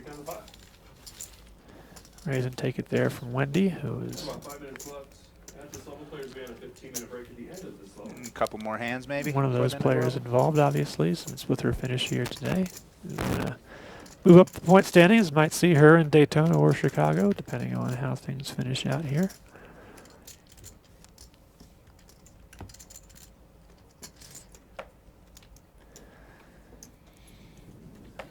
We will be taking off for the winner as we go through our big changeover as far as switching from the Pinnacle membership that we've been a part of for so many years in the Heartland Poker Tour.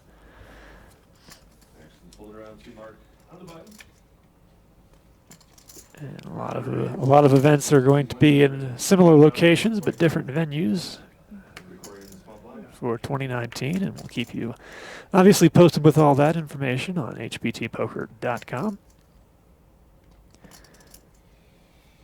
You can also find our full schedule for the tournament series coming up in Daytona and Chicago there. We're going to be heads up. See the flop? Let's see the flop.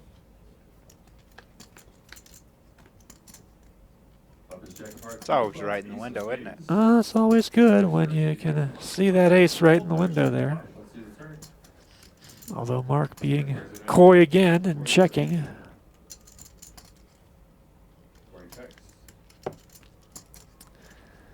And if he could get any more money out of Cory, I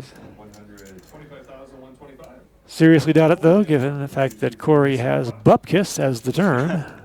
That's a technical term. That's a technical term. 3.5 minutes left at this level.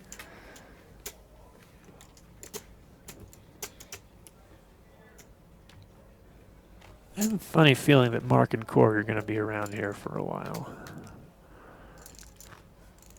The way they've been playing so far. Very solid.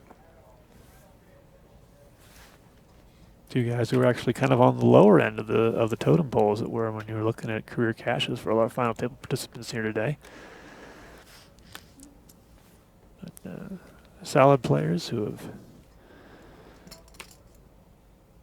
had their moments of triumph on the tournament poker scene over the years. Around to Wendy in the small blind.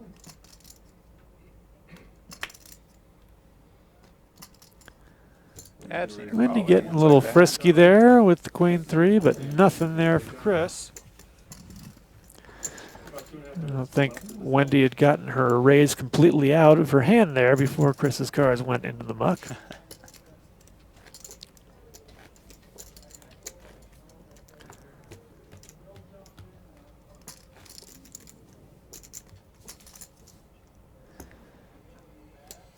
A couple of these players during their break coming up here in a few minutes might be going to the Share My Pair app, one of our sponsors here on the HPT. You can download their app on either the Apple Store or Google Play Store. Add the HPT tabletop as your default setting and post your hands there via Twitter.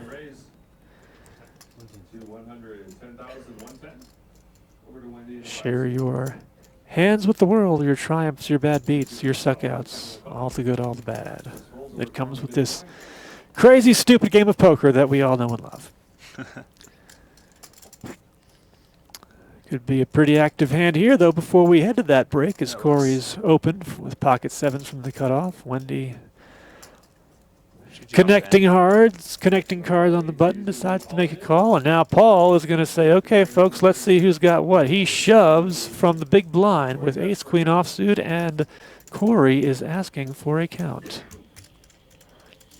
Going to be just over $1 million if I'm looking at that correctly, based on what we have on the screen too, and what I see on the board. 1,075,000 is the amount by Paul. 1,075,000. 1,075,000. That's almost 10x shove, which represents what Cory's thinking. almost right half here. of Cory's stack. He's thinking, yeah, I can wanna get close flip? to the chip lead if I hit this flip and it works out. But also, what does the young lady have behind me who is the chip leader? And he decides to let it go. I imagine Wendy will do so as well. She was hoping for a more heads-up situation where that many chips weren't going to be at risk. And we'll get one more hand in here, I think, before our first break. I'm calling if you're not behind me. And we'll reset the Gotten out of your way. room for you. I believe Cory just said that he's calling if he didn't have Wendy behind him there. Oh, yeah.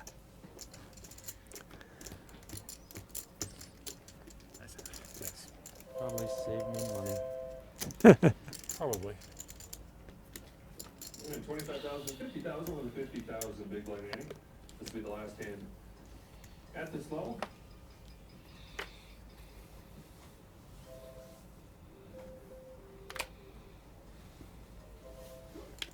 2 o'clock, cards back to you. 2 o'clock. Yeah, 15 minutes. What? Wendy's going to make the open here in the last hand from the cutoff. Made it $1.50. And Alex, the last one standing in between her and this hand. And he does make the call with the old suited Persian carpet there. And both players hit their hand. Wendy, though, gets the better of it. Where's the rest of your bat? A fourth heart on the turn is likely to keep things slow. Plenty of outs, though, for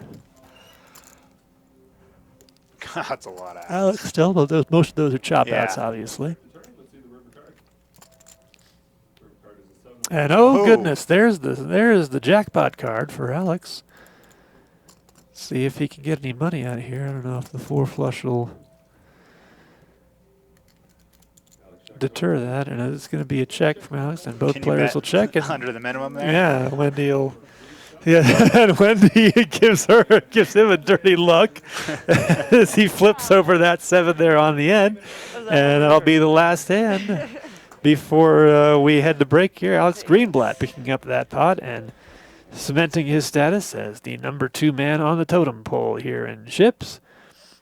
We'll take about a 15-minute break here on the Twitch stream as we take a final look here at our tournament ladder. Wendy Freeman still a 20 big blind chip lead, looking for her first HPT main event championship. We'll be back here on the Heartland Poker Tour in just a bit from the Golden Gates Casino here in Blackhawk, Colorado.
start back up. Mark in the 2 has 2,700,000. And welcome back to our final table broadcast here of the HPT.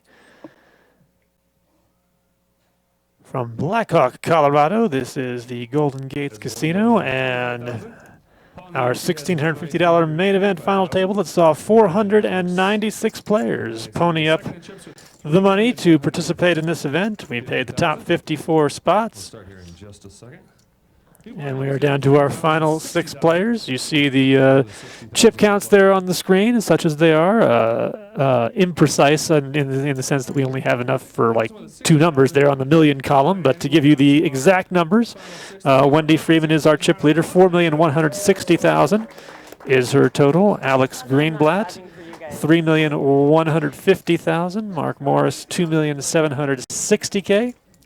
Cory Zito, 2,475,000. Paul Richardson, 1,345,000. And Chris Barrett's our short stack, 1,001,000 blue chip. You see the blue-green chips are 25K apiece.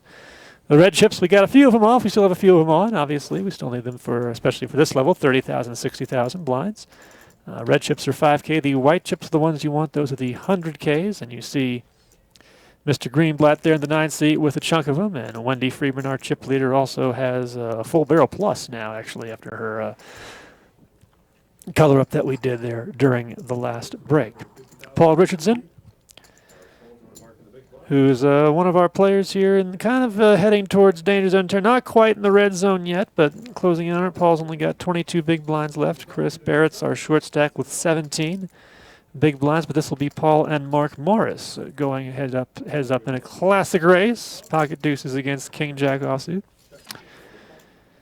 Mark will check over to Paul, and I would imagine that Paul's continuation bid is going to be met with a call from Mark. The 636 not changing anything in most players' minds as far as what the other person has. It's 135,000.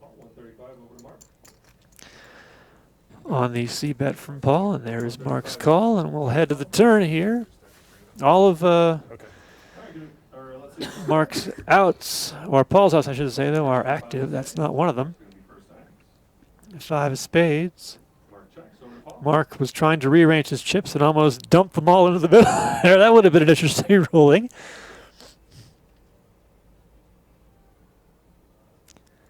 It's checked over to Paul again. Does he want to continue a second time? A proverbial double barrel, as it were. No, he's going to let us see a free river card. And a 9 of diamonds, very ugly board. And now Mark's looks like he's going to take a stab. He does have the best hand, as you see there with the check mark on the screen. It's a $1.50. And now does Paul think his king high is still good? Did he ever think it was good? But now he must decide for the sake of the pot.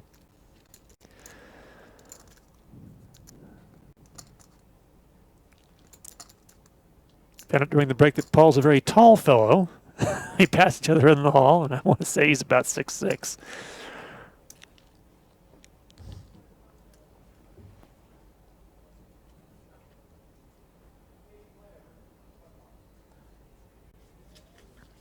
Most of his thoughtful decisions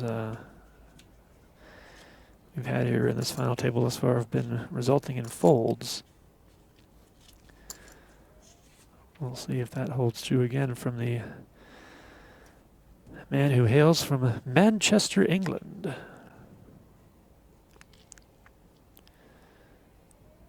Lived in New Jersey for many years, but now calls California San Ramon home.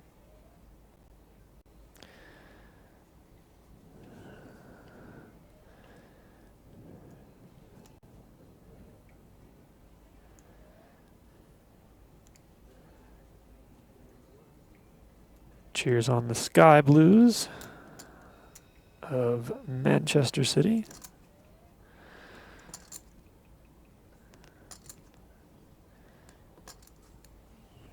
His team from back home, Man City, currently sitting second in the early stages of the Premier League for 2018-19. And how about Paul coming with some heart here with King High? 650,000 is the makes it 650K, putting Mark to the test with his underpair.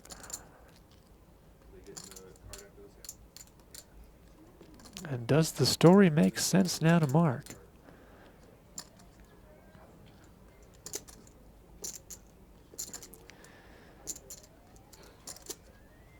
And he tied for second with Chelsea as I was completing my thought there. Liverpool undefeated, perfect record, 6-0.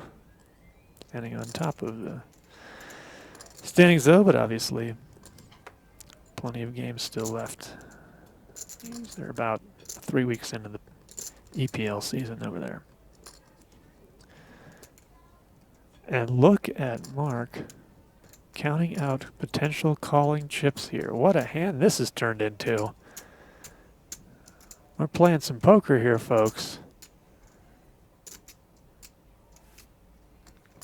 As you, what a call by Mark Morris. Wow.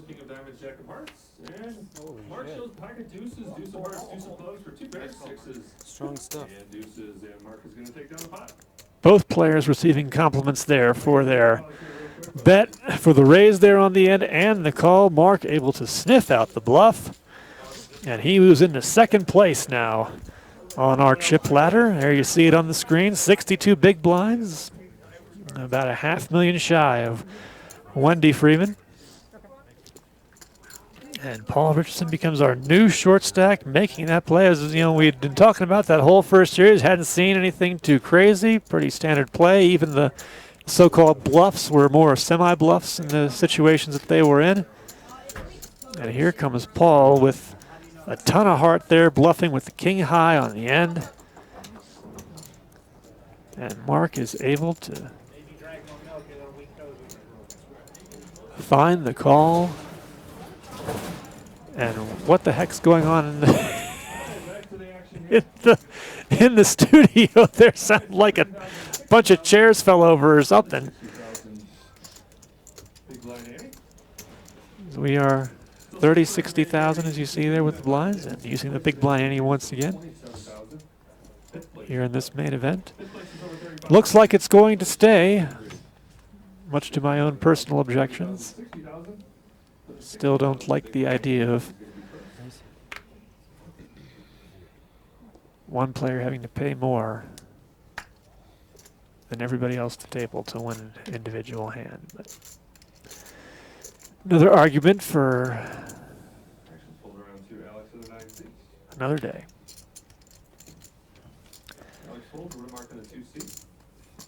Mark's going to limp from the small blind there with his suited two-gapper. And Cory will check his own suited card, and he is out flopped, although that's quite the flop.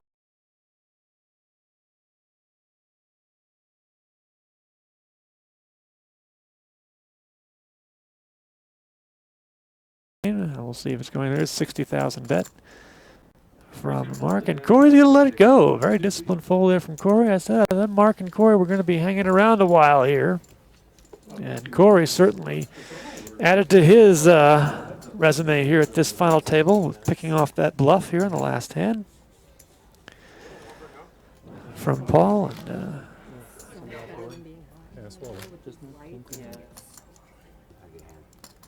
definitely a have versus have-not situation now in our chip ladder. Everybody, I believe, with 40 big blinds, except for our two short stacks, who are at around 6 and 12 big blinds, respectively, here.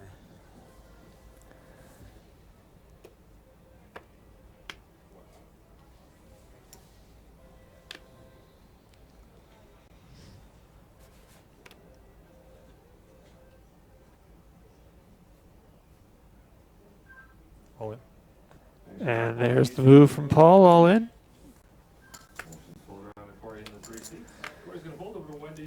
Down to the big blind with our chip leader, Wendy Freeman. Wendy says call. Got an ace-5 for Wendy, and it's like a couple of face cards there for Paul. King-Jack offsuit, is that what I'm seeing?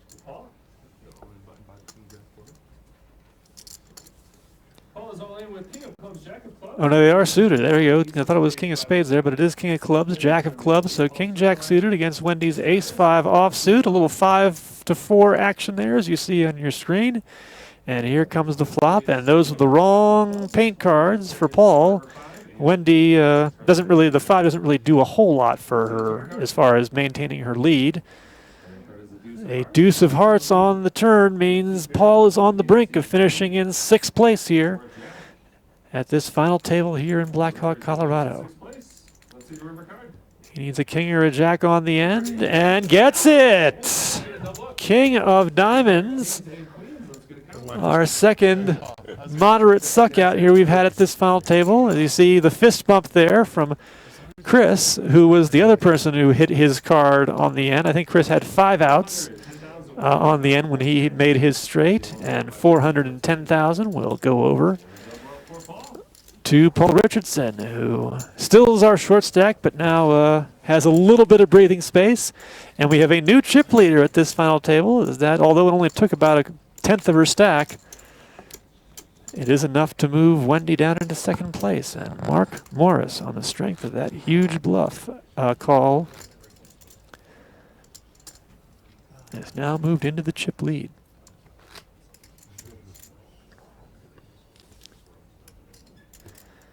Finally, a chink in Wendy Freeman's armor. She'd been You don't need to leave. since we've gone to 10-handed. She's been steadily going up and up and up and up, and finally hits a little bit of a valley here in the valley of the Rocky Mountains.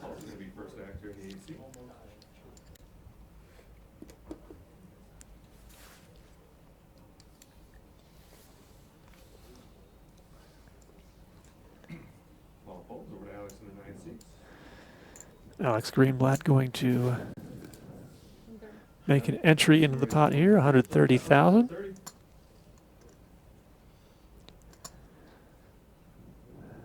Cory Zito, very calm, paused look on his face. I'm going to take a second glance here at his cards just to be sure of what they are.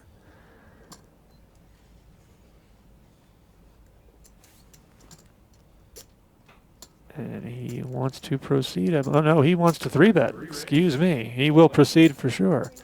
390,000 is what I saw, I believe, there, which would be a tripling of the open. And we're back to Alex now, the initial raiser. Alex lets it go, and the 3-bet from Cory on the button takes it down.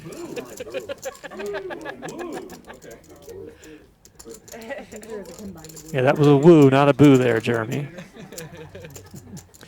Had a couple of Cory's buddies come in during the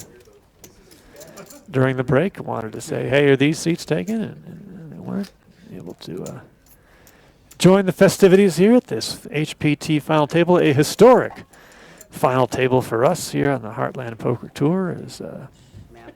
This was the event where we eclipsed $100 million in main event prize pool money. We all gave a little commemorative flash drive to our top 100 players at the start of day 2. Little trinket commemorating the milestone that we're all very happy about achieving here on the Heartland Poker Tour. And we hope to have our first $1 million prize pool championship event coming up here in just over a month, just over 5 weeks. Ameristar East Chicago is where that will take place in our $2,500 million championship event. Paul Richardson moves all in here after Chris's limp blind versus blind. Paul takes it down. Resetting our card reader, I believe, there.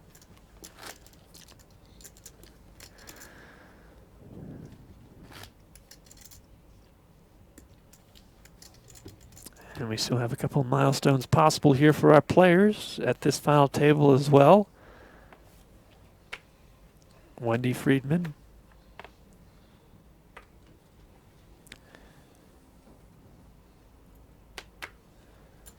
our one player left who can get to 1 million in career tournament earnings. She will do that with a third place finish here today. We had two other players who could have reached that milestone as well, but Rich Alsop and Shawn Roberts came up short, finishing in 8th place and 7th place respectively. Alex Folds and Alex Folds and Chris in the 7th seat's going to take down the pot. Chris gets his Some of them. They're for high. shove through. It's the same people. One other milestone could be done by Paul Richardson today. He could hit 500,000 in career tournament earnings with a victory here, although that's a long way off, obviously, given his current position. And second place can get Alex Greenblatt to 1.25 million.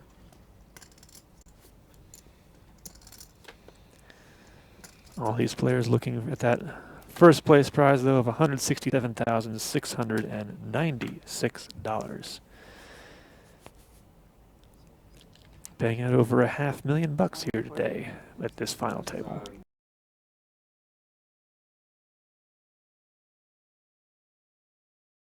This is it up to 140 from the hijack.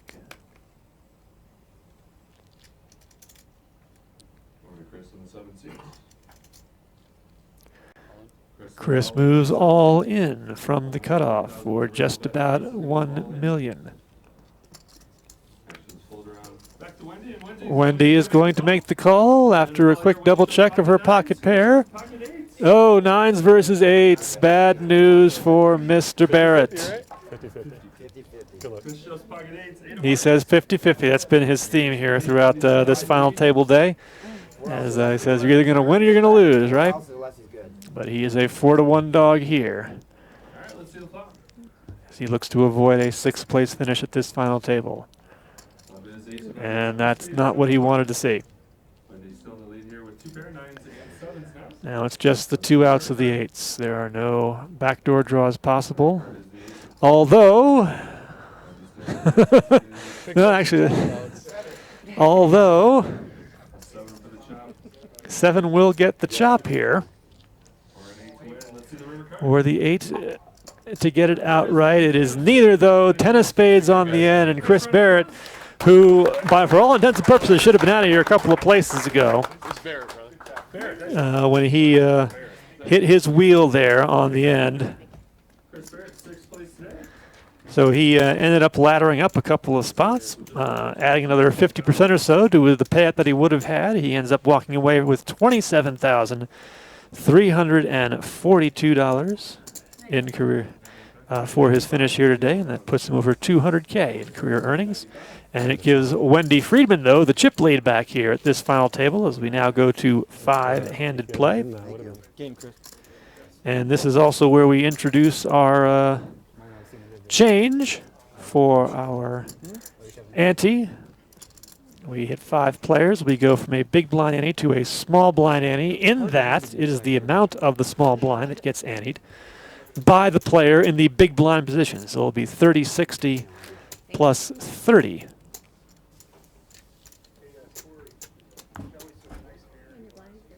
Hey, thanks. Thanks, Cal. Although I'm not 100% sure if that switch was made.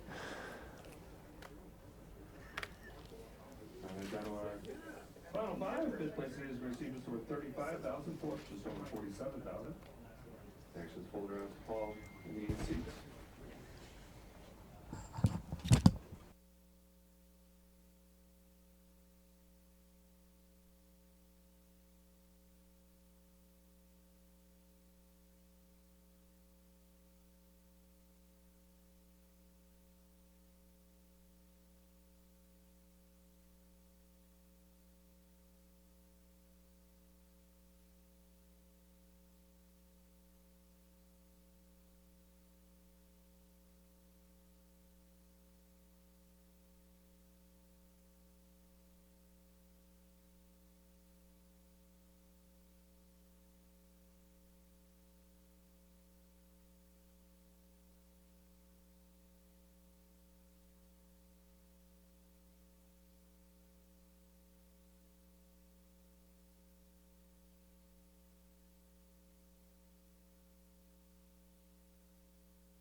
Oh, that's not fair.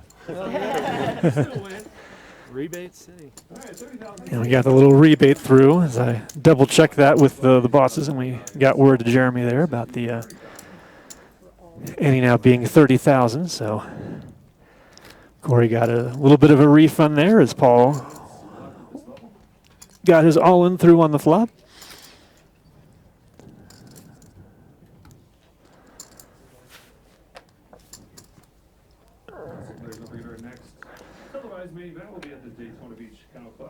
Here, Jeremy talking about our next main event coming up from Daytona Beach. That'll be just before Halloween, the weekend before Halloween. Be my first time down there in Daytona, ironically enough. Live about an hour and a half north, Jacksonville, Florida. All of my buddies there smarting after the loss yesterday to the hated rival Tennessee Titans. A less than exciting 9-6 ball game. A couple of queens are pairing up here on the flop here since we've come back from break. Wendy and Alex in this pot.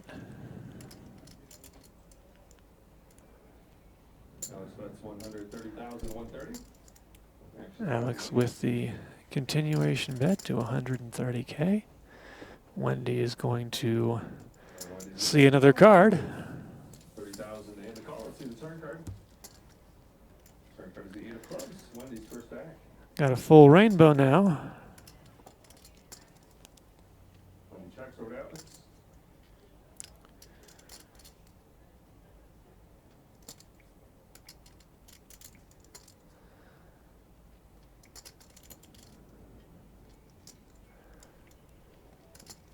And once again, it has been checked over to Alex. And he is going to fire a second barrel. 350,350. Loch Ness Monster. Need about 350.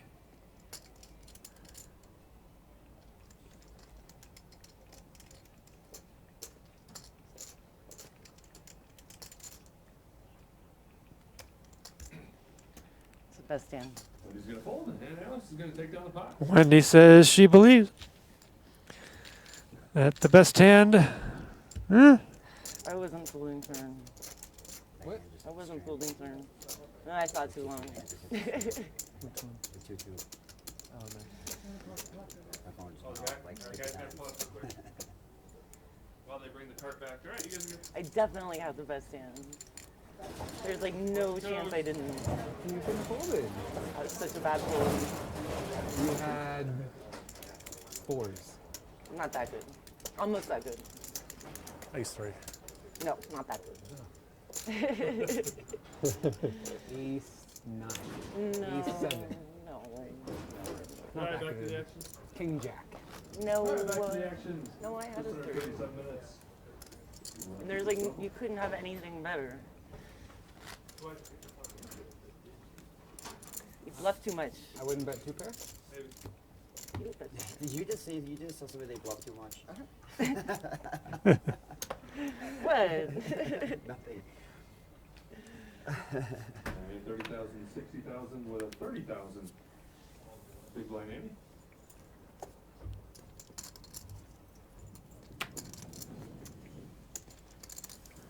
Mark's going to raise to 150,000, 150.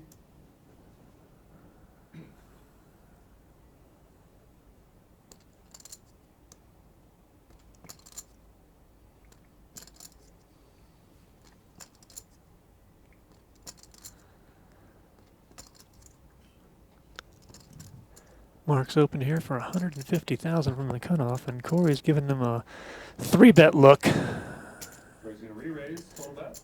390,000. 90,000. Cory, 390,000. Action fold around back to Mark in the 2 seat. And it's folded around very quickly back to Mark.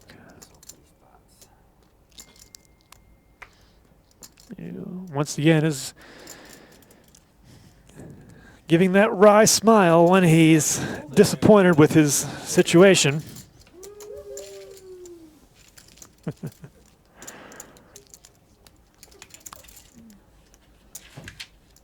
Quite the delineation there, the levels there. You got 4 million, a couple 3 millions, and down to 2 million and 1 million. Definitely well defined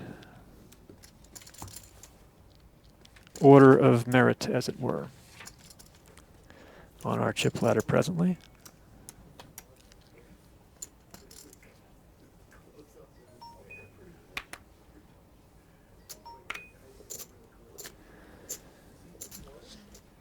Literally about to put headphones in. 60,000 is a big blind action. Fold around the ball on the small blind.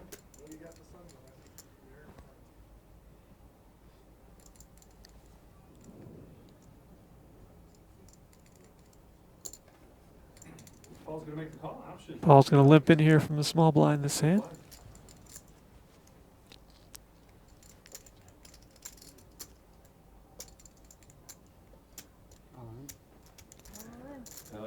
Alex says all in, putting the short stack to the test, and Paul says no, thank you.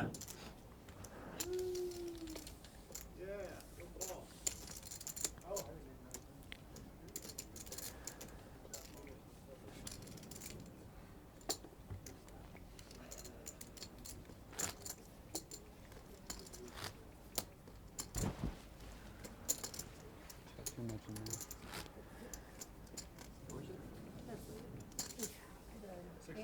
30 Annie. Oh, 30 Annie. Yeah. 30 more for you. Yeah, the big blind doesn't go down. Here, let's take that back and put that up. Boy, All right, I feel better. 60,000. Good job. 60 plus 30. Corey's going to be first stacked in the 3 seat.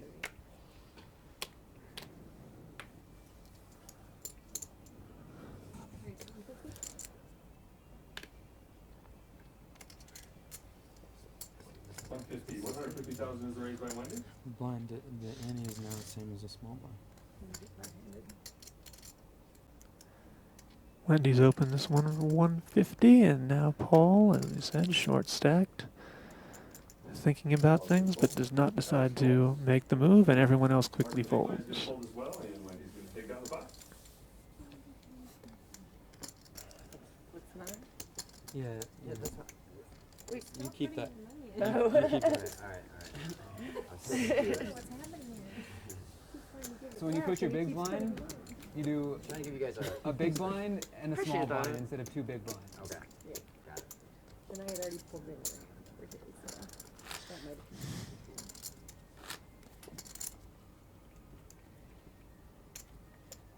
Someone goes here for 30. 30.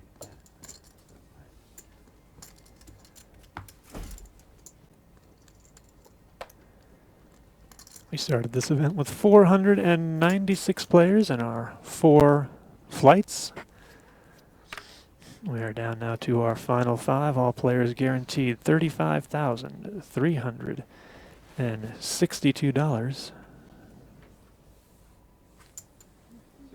is a big blind action. Fold around the mark on the small blind.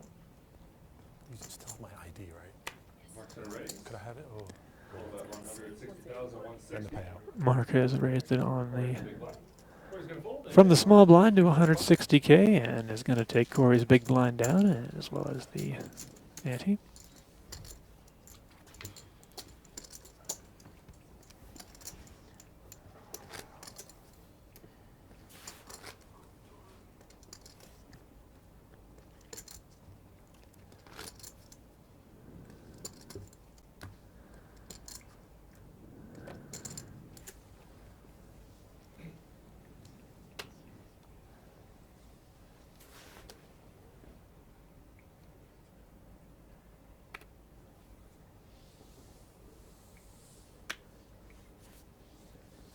Is a big blind action. Fold around the mark in the 2 seat. Mark folds over to Cory in the small blind.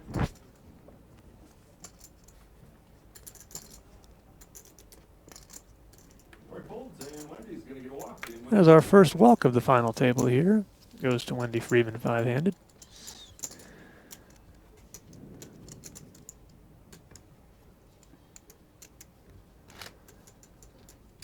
Once again, just not a lot of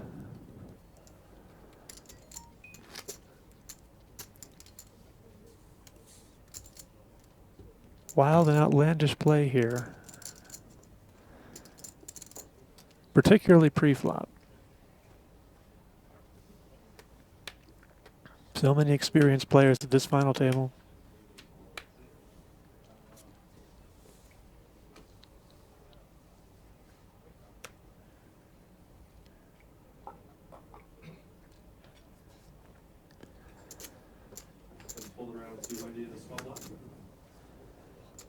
And is Wendy going to pay the walk forward here? Doesn't look like it. No, that would be the opposite, in fact. Shoving against the short stack in the big blind. And it's Paul's turn for the wry smile to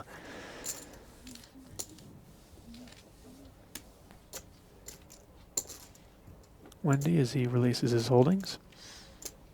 We do have hole cards, but as is always the case in broadcasting, there are bugs that need to be worked out. Got our crew working on it. We had it for the first session here of this final table, but since we've come back from break, we've had the guys hard at work trying to bang on the machines.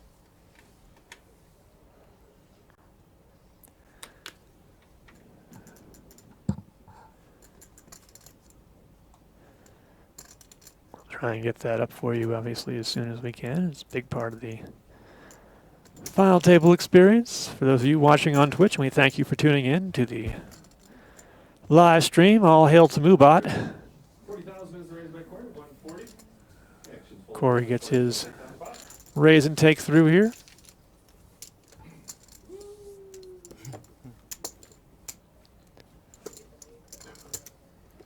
Where'd Ben go? Huh? Get high. I should have guessed.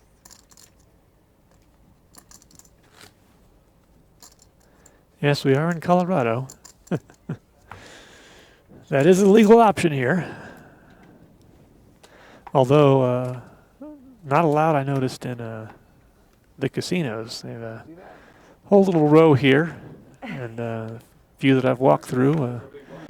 Some of them have very big signs in certain areas that smoking marijuana is not allowed on the property.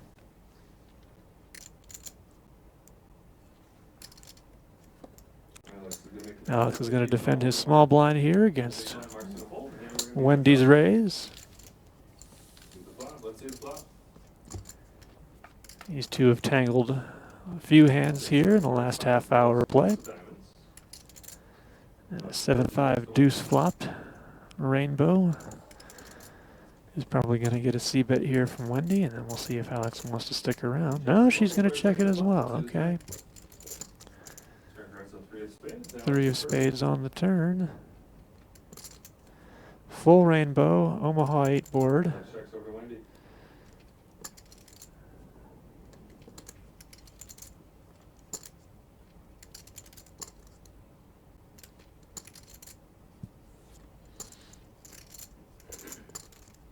And this time she does put out a couple of white chips. 200K, just under half the pot, and Alex says no thank you, and Wendy's going to take this one down. About 26 minutes. Just over halfway through this, well, I guess third level of play. We started halfway through the 2040 line level. Now we're about halfway through this, so about 2 hours in total of play now.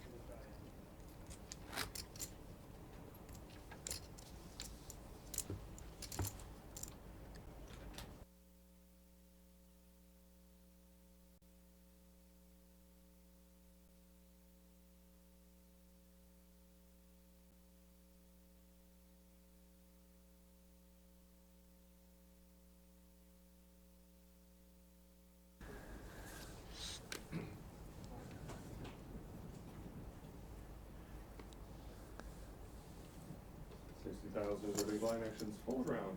2 mark in a small blind. Mark's gonna raise. Mark and Cory going to be going at it here again, blind versus blind. 185 this time. That's a new number for everybody.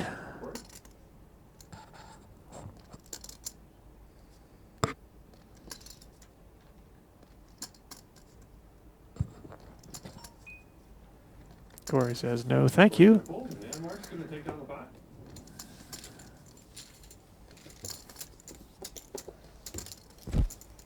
It's getting angled. Yeah, I actually did play one tonight though.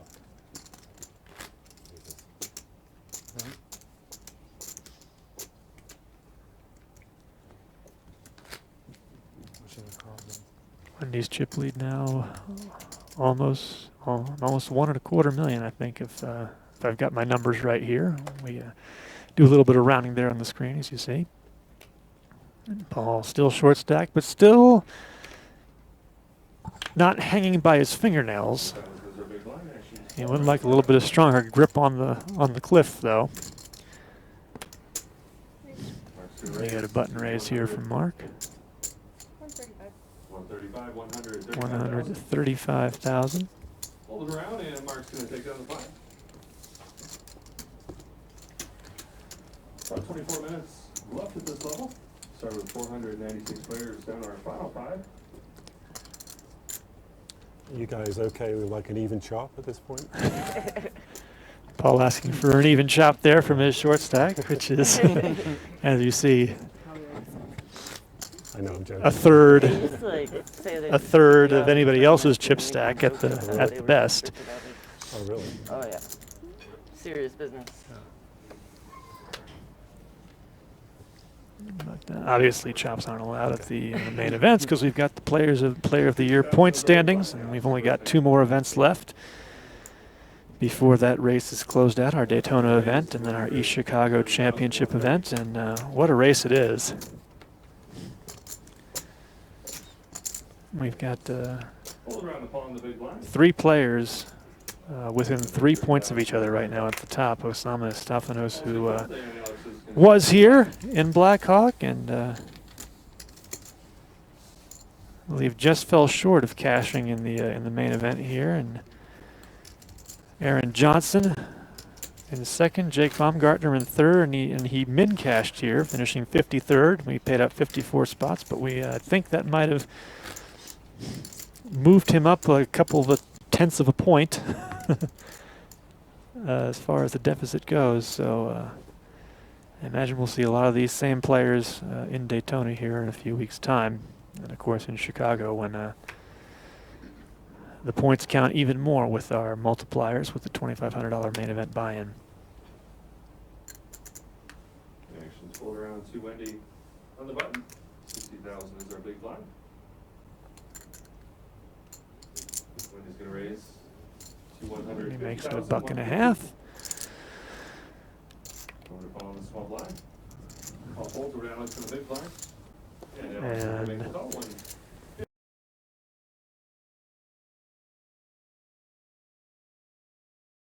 competing duels here. As we've got down to a 6-handed play, and now down to 5-handed play. Wendy and Alex seem to be butting heads a lot on the one side, and then over on the other side, Cory and Mark seem to be butting heads on multiple occasions. We've got the ace on the turn. Wendy's going to fire out her continuation, and she will increase her chip lead and climbing ever closer to that 5 million chip plateau. We've got just under 15 million total chips in play. Right now we're sitting on, I believe, 249 big blinds combined at the table with the precise numbers.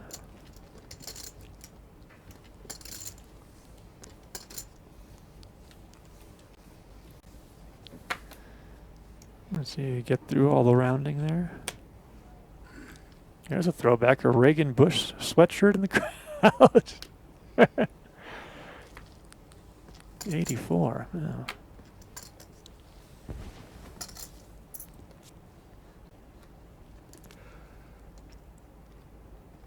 Paul with a chance here to perhaps shove and pick up an orbit, if that's what he's thinking about with his 13 big blinds, but no. Alex is going to make the call. Option.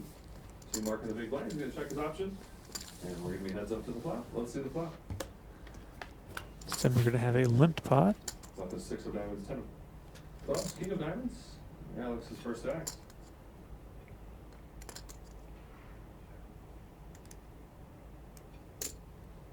Alex is going to bet 65,000. Mark's going to make the call, 65,000. And the call, let's see the turn card. Turn card is a deuce of diamonds. Betting a call there from Alex on Over to Mark. Alex with the lead. This time he will not lead, and this time it'll be Mark's turn to fire out. Alex folds.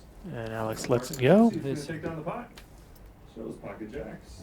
And he shows pocket jacks, trying to be a little sneaky there. Sorry. I had a weird feeling about that, and I don't know why. It's interesting. I know. Glad it worked out for you. Mr. Richardson in dire straits there now, as you see, down to 12 big blinds, just over. Expect a move soon.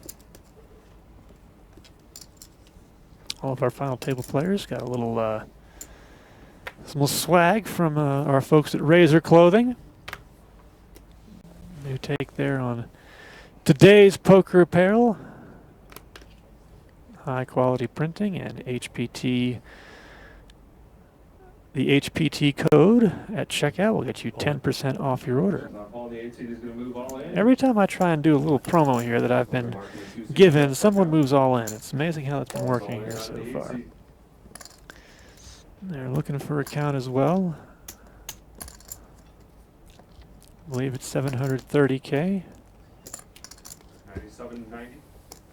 Calling a fold. 790 was the all-in amount. Mark did make the call.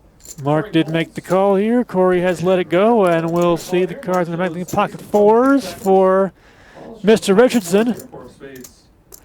And Mark with the ace-king offsuit, your classic race at a final table. Paul is in the lead. Paul's currently in the lead, but his turn of life is at risk. But he is the one in danger of finishing short here if the board does not go his way. And the board right now going his way. 7 of diamonds. 7. You said 4 of diamonds. Queen of diamonds, queen of spades, 7 of diamonds. Queen, 7. 7. Paul's still in the lead here with his pocket fours. Paul's still in the lead, but now as you hear the people talking about it, in danger of being counterfeited at the 7 pairs. Or if the 5 pairs now on the end. Paul's still in the lead here with 2 pair of queens and 4s. 5, 7 is king. So 5, 7, ace, king, as you see there on the screen. 12 outs, still only a 3-to-1 edge for Paul. I'm sure he'd like to be a little bit safer than that. But the 8 of hearts will be good enough. And Paul is going to double up with his 2 pair. Stupid ace, king. 790,000 total is the all-in. And Paul with a nice double up there. Out of the danger area to 25 big blinds. Nice hand. Thank you. All of outs. What's that? All of outs. So the sailboats come through there for Mr. Richardson, our Manchester City fan.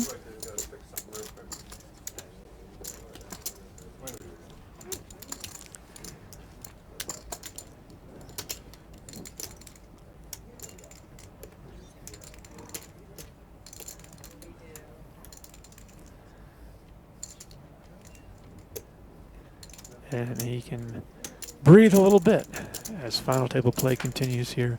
5-handed from the Golden Gates Casino in Blackhawk, Colorado. And if you're wondering, yes, there is a big Blackhawk statue right in the middle of this sort of casino complex. All right, back to the action here. So the 30,000, 60,000 with 30,000. Big blind Andy started with 496 players down. Our final 5. 5th place today is going to receive just over 35,000. There's first place prize today of over $167,000. 3060 with a 30,000. Big blind Andy. Paul's going to be first act. And our newly doubled up short stack. Paul Richardson once again with a chance to open here, but he declines.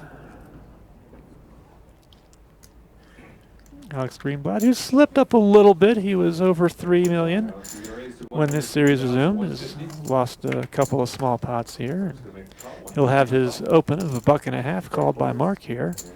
And Wendy's going to make it a three-way dance. And the call is going to be 3 players. Let's see the flop. Flop is 3 of hearts, 9 of clubs. Very ugly, 392. First act. She checks over to Alex. Remember, Alex was our original raiser. Not surprising to see him put out another 175K. Mark's going to make the call, though. Wendy declines to participate any further. To the turn. Let's see the turn card. Turn card is the king of clubs. King on the turn now. Alex's first act. We'll see if that slows anybody down or speeds anybody up.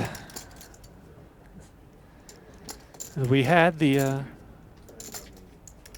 those of you just tuning in, we did have the hole cards functioning and working, and as is wont to happen, you get 2 hours of prep time and everything's working good, and you get into the broadcast and everything's working good, and all of a sudden, you got some issues. Trying to work through those technical difficulties as we speak, and mentioned about slowing down, speeding up, and Alex is sped up here, 525K, and holy cow, Mark has gone all in. So speed up is the word of the day with that king of clubs on the turn there.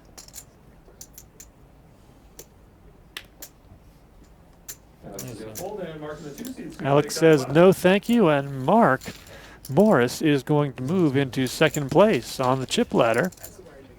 Oh, yeah. Almost 4.25 million now for him. Oh, really? They did. There really has been a lot of good play at this final table. What are the odds?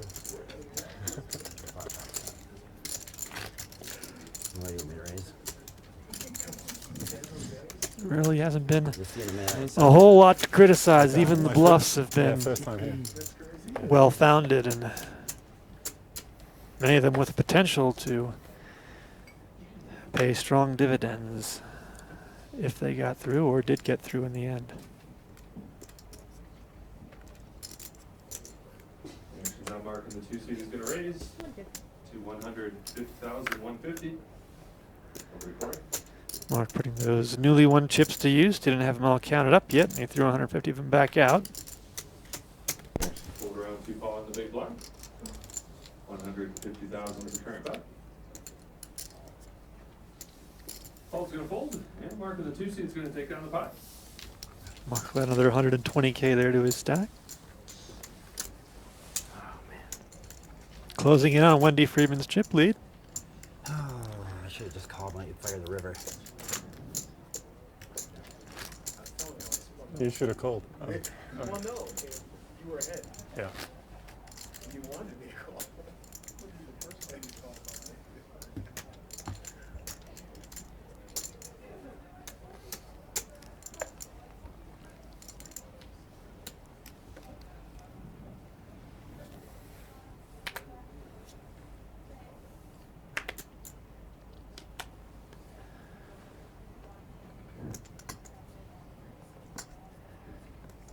Cory Zito down, man, contemplating an open. The 3 seat is going to raise. And it looks like 150 is going to be the standard here for the rest of the level, which is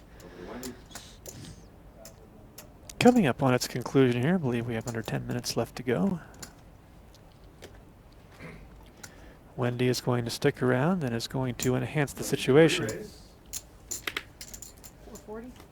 440,000 is the 3-bet.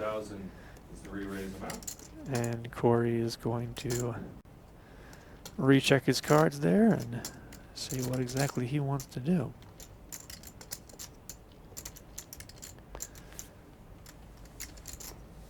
Corey's going to fold, and He's Wendy's going to gonna let take it go, and Wendy is going to, I believe, hit 5 million, and we have it on the screen. It's 5 million, yes.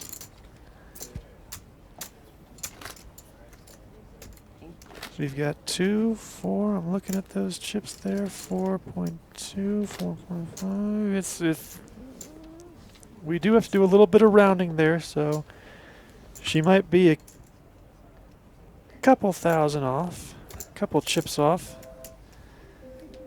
But she's definitely over 4.95 for sure.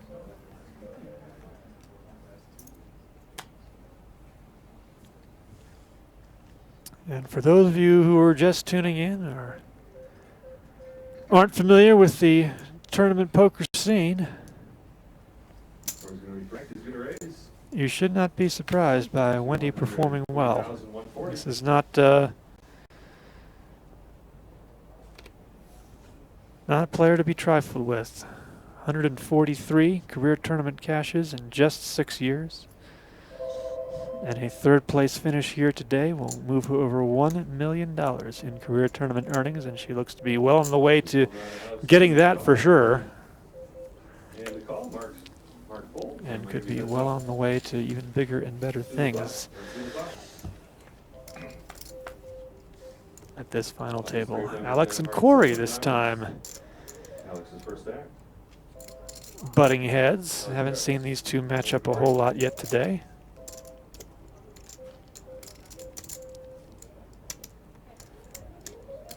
And both players check the 9-7-3 flop.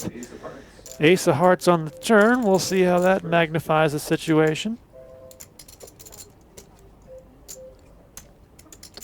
Alex checks over to Cory.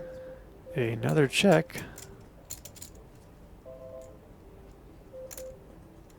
And Cory's got to be wondering what would he be defending with out of position if he doesn't have any of that. 150,000 actions back to Alex. 150K 150,000 is Cory's bet here on the turn.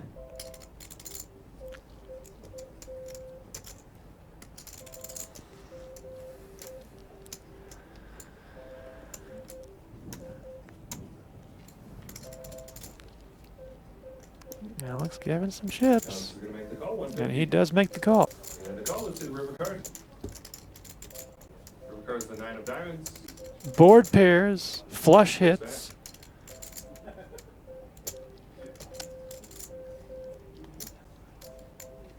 Alex checks over to Cory. And a third check from Alex now.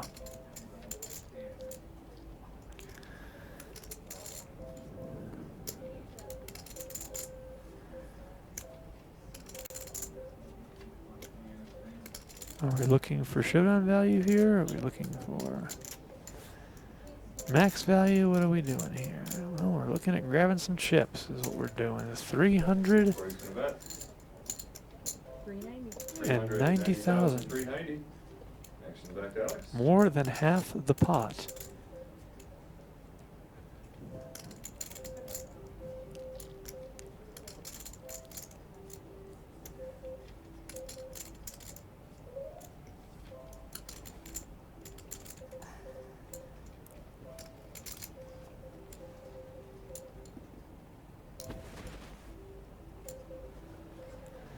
Alex now trying to put this hand together.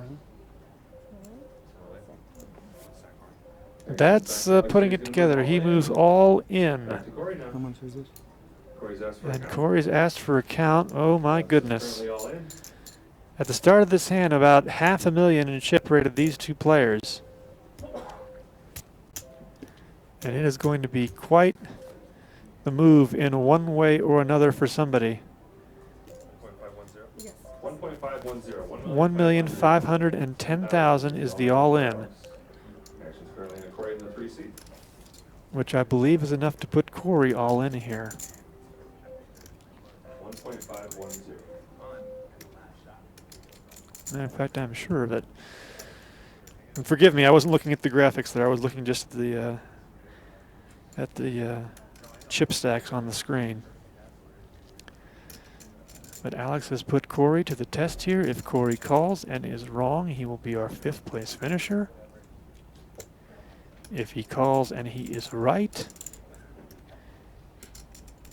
he will take a very big step up the ladder here and put a very dangerous opponent in a crippled situation.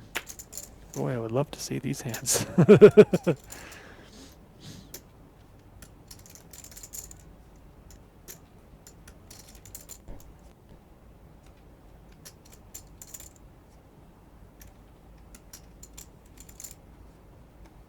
Cory says no. Alex is going to take down the pot. Alex takes it down. And a very big hand for Alex Greenblatt as he looks to win his 2nd HPT main event title. In this, his 4th HPT final table. He won right here 1 year ago. So the defending seasonal champ, as it were. We've been here a couple of times since, but when we were here last fall, he was the champion. He won over $179,000 for his victory then. It put him over $1 million in career tournament earnings. 60,000 is a big line. He's now moved that up to over over 1.15 in the intervening months. And can go to 1.25 with the 2nd place finish, or obviously a 1st place finish here today. Mark tried to limp in. Cory said no. 185,000 is the raise by Cory. 185. Back to Mark. Yeah, Mark says okay. That sounds like a reasonable price. And the call. Here we go. Let's see the flop. Flop is 10 of hearts, 7 of hearts, 3 of clubs. Dealer stands on 20. First back. Mark checks over to Cory. Couple of hearts on the 10-7-3. Mark Cory checks as well. and Cory both check that flop. The king of clubs. A 2nd suit, 2nd flush draw. Checks over to Cory. And once again, Mark checks. It's about as passively as you can play a hand. Limp calling the flop, and then double checking the board. Cory's going to bet. 160,000. 160,000 Back to Mark. is the bet now from Cory. Not surprising to see Mark fold there, given the way that went down.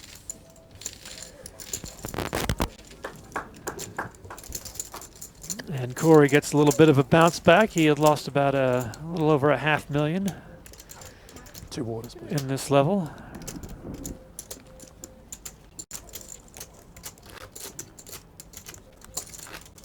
Takes that one down.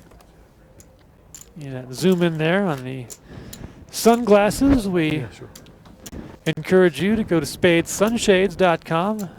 Thank you. Take a look at all the different colors and styles that they have to use for your poker tournament sunglass needs, as well as just regular sunglasses. And you can get free shipping with the HPT code at checkout.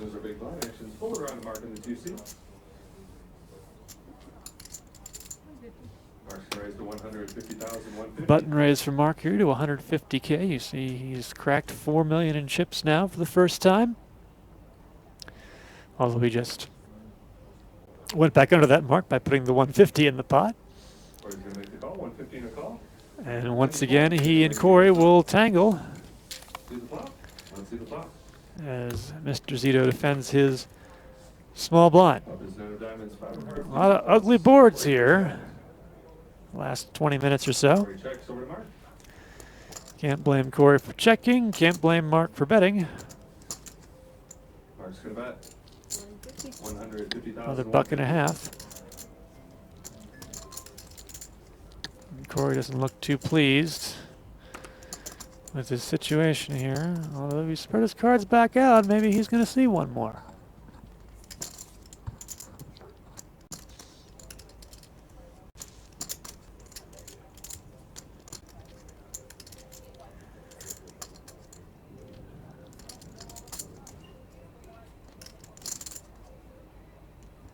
Counting out some calling chips.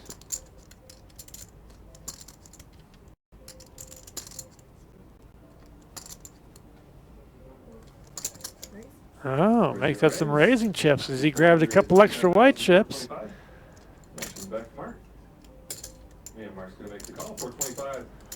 Raised it up to 425,000, nearly tripled it, and Mark wasted very little time calling. Very interesting here. Now the 8 of clubs on the turn.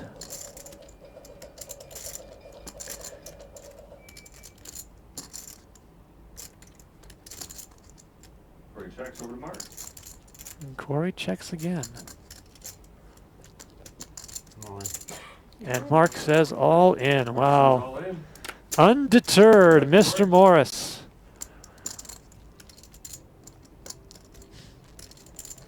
And of course, this puts Cory all in, as Mark has him well covered.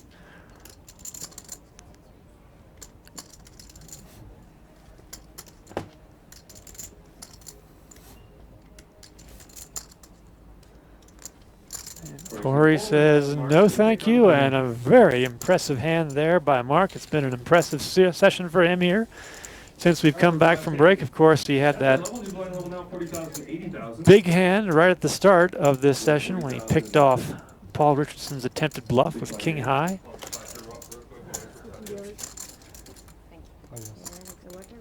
Mark had pocket deuces on a very razzy board. When are you planning on heading back? I don't play yet. We'll see. And that got him rolling here, and he is now entrenched in the Probably tonight. second place position here at this final table. As we are playing a new blind level here, 5-handed, and we are at 40,000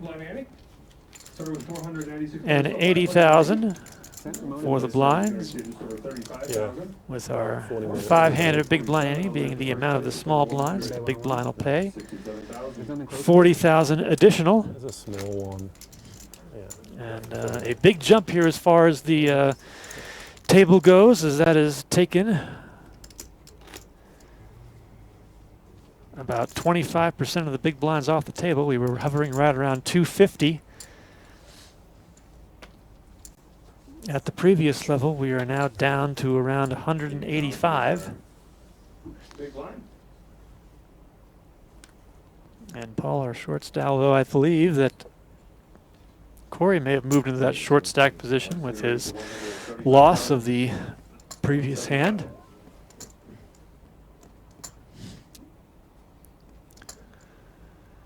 Alex has opened up under the gun here for 175K. And remember, we're at 40 and 80, so the opening numbers are going to be going a little bit higher. And now let's get that raised through.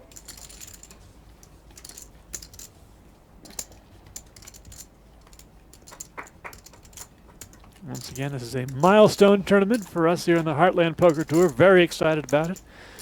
Over $100 million in tournament earnings, or tournament payouts, I should say, for our main event prize pools. Was eclipsed with this one. In fact, it might be, I'll have to double check with our marketing team, it might be this payout. The 5th place payout, I think, might be the one that puts us over the $100 million mark. 80,000 is a big blind. Mark's first act. He's going to raise to 200,000. Mark's going to open for 2 white chips. Once again, white chips 100K. The bluish green, turquoisey kind of chips are 25K. Red chips are 5,000. I'm not sure if we have any bigger chips, any $250,000 or $500,000 chips. I don't think we'd use too many of them even if we did here. Alex has defended his big blind Alex's first act. against Mark's raise, and he is Alex checks over to Mark. going to check it over to Mark here. Mark's going to bet 125,125. Puts out $1.25. Very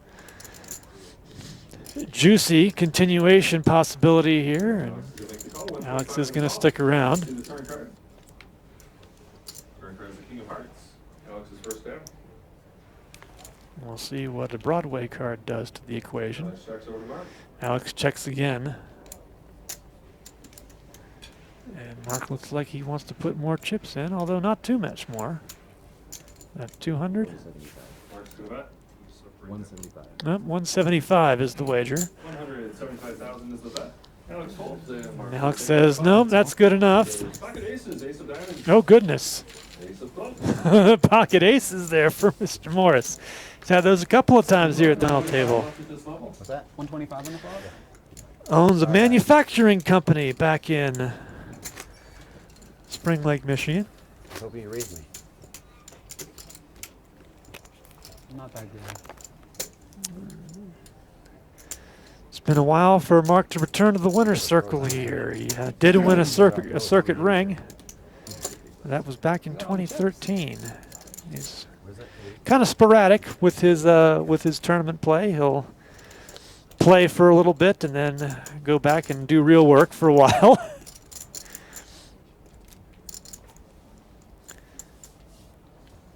But no stranger to the tournament environment, to be sure, despite his relatively low number of cashes. I say relatively in reference to what we had at the final table.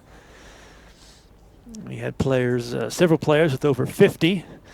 We had 3 over 80 and 1 well over 100. In fact, Wendy Freeman right there has a gross now in terms of her cashes. This is 144 for her. I know gross is a popular term in poker, using it in a different way. But now Wendy is more interested in looking at Cory Zito's raise to 160,000. And she is going to re-raise to $500,000. 500,000 is the re-raise amount. Action back to Cory. And action folded around. Back to Cory, who was the opener under the gun. And he says no thank you. Interesting there that looking at that stack, Wendy did not jam. Obviously she had everyone else to act behind her.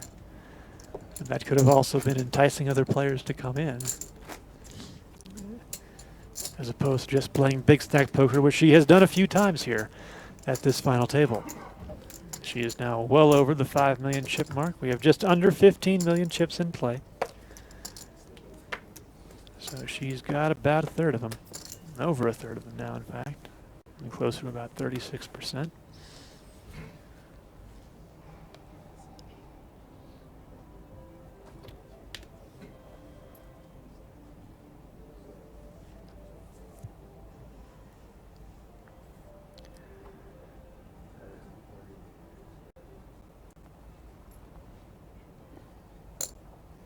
Raise a 200,000 from Paul. He's going to raise a 200,000. 200,000 total bet. Cory in the big blind.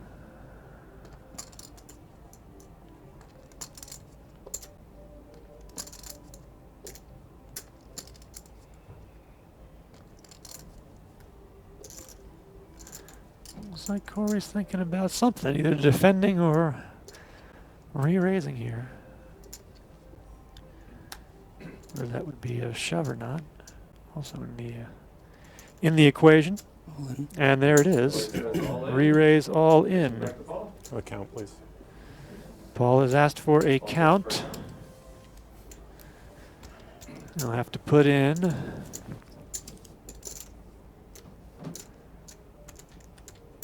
virtually all of his stack here in order to make the call. 0.105.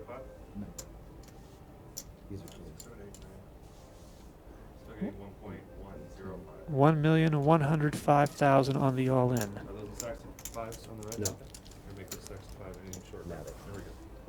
There we go. So, 95. Or is it 1,095,000? 1,095,000. 1,095,000. Okay. Is Cory's all amount. 1,095,000. I'm currently up on the 8C.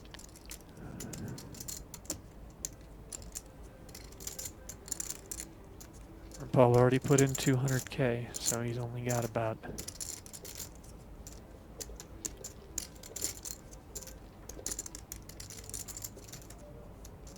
three big blinds left, 4 big blinds left if he makes this call and loses.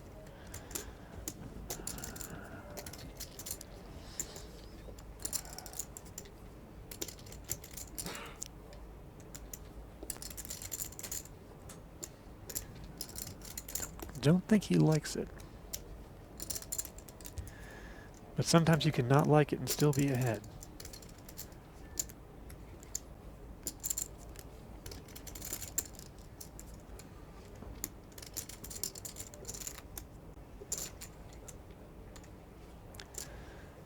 Whereas Paul was the one who, at the start of this session, coming back from break, made a move with a king high on the end. Got picked off by Mark, and that put him in a far more precarious situation. Did get a double up.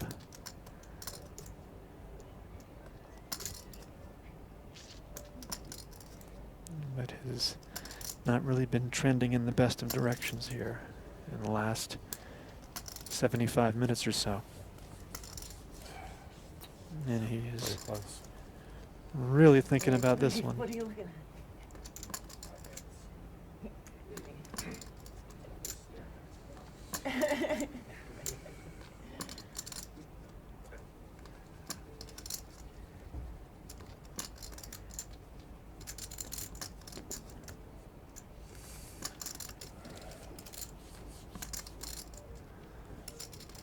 What to do, what to do, what to do.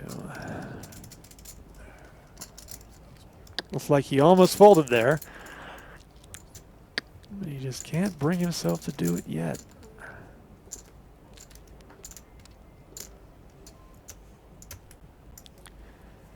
And of course, you wonder if he's trying to talk himself into a call or a fold, and he does lay it down. Cory's going to take down the pot. Good hand. And with that win, Cory and Paul flop spots on the bottom of the ladder there. About 48 minutes left at this level, so 40,000, 80,000. And the 40,000 big blind Annie. Yeah. Thank you. Nice one.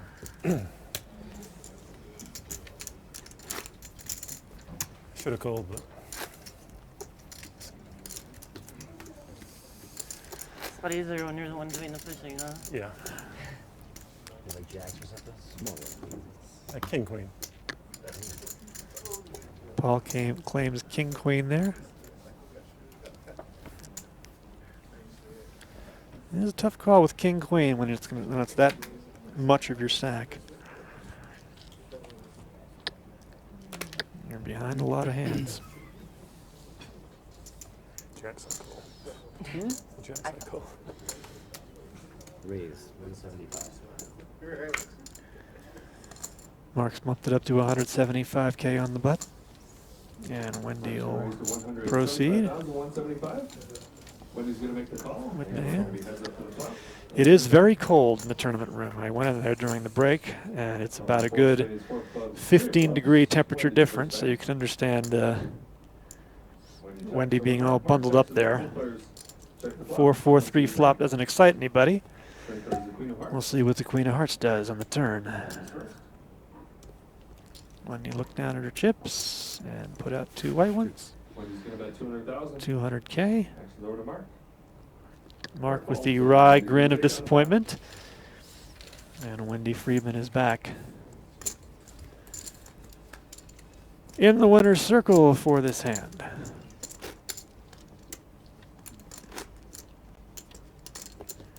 As she creates new stacks of chips.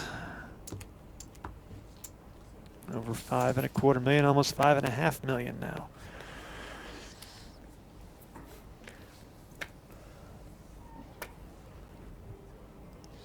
We haven't had many women win here on the HPT. We've had several make final tables, particularly in the last couple of years. But we certainly haven't had one command the chip lead the way that Wendy Freeman has here over the course of the last couple of days. Ever since we got down to... And this time she is going to make the move. Blind versus blind against Paul, the short stack. She's done this not just against Paul, but against other players who have been to her left. And you see that there are two players that were on her left that aren't there anymore.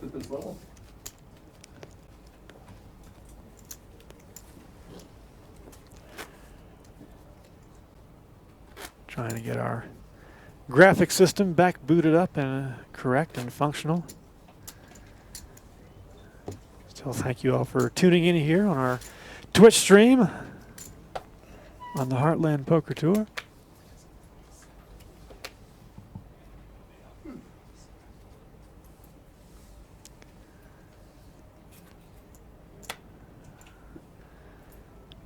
Just been informed we're going to hit the old Control-Alt-Delete, as it were, whatever comparable reset that we have to hit.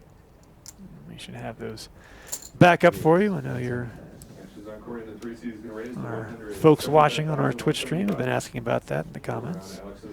All power to Mubot. 175,000 is the current bet. Alex now staring at the raise of 175,000.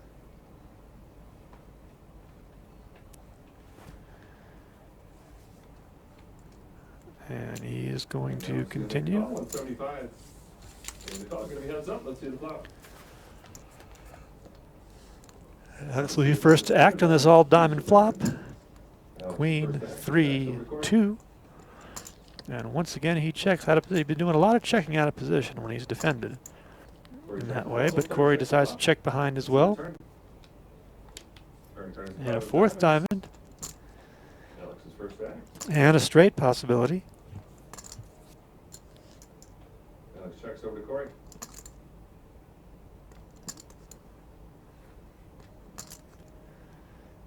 Cory gets it checked to him a second time, and everybody's going to see a free board. Black Kang on the end. And is anyone going to pull their gun out of the holster here?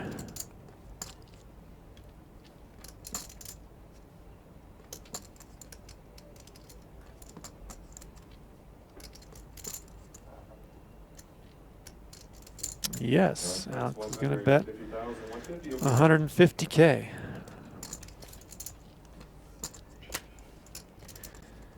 Cory doesn't like any of that mess.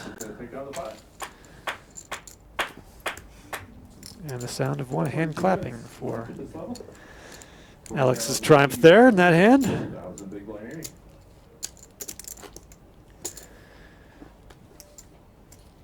Once again, we are at the 40,000, 80,000 blind level.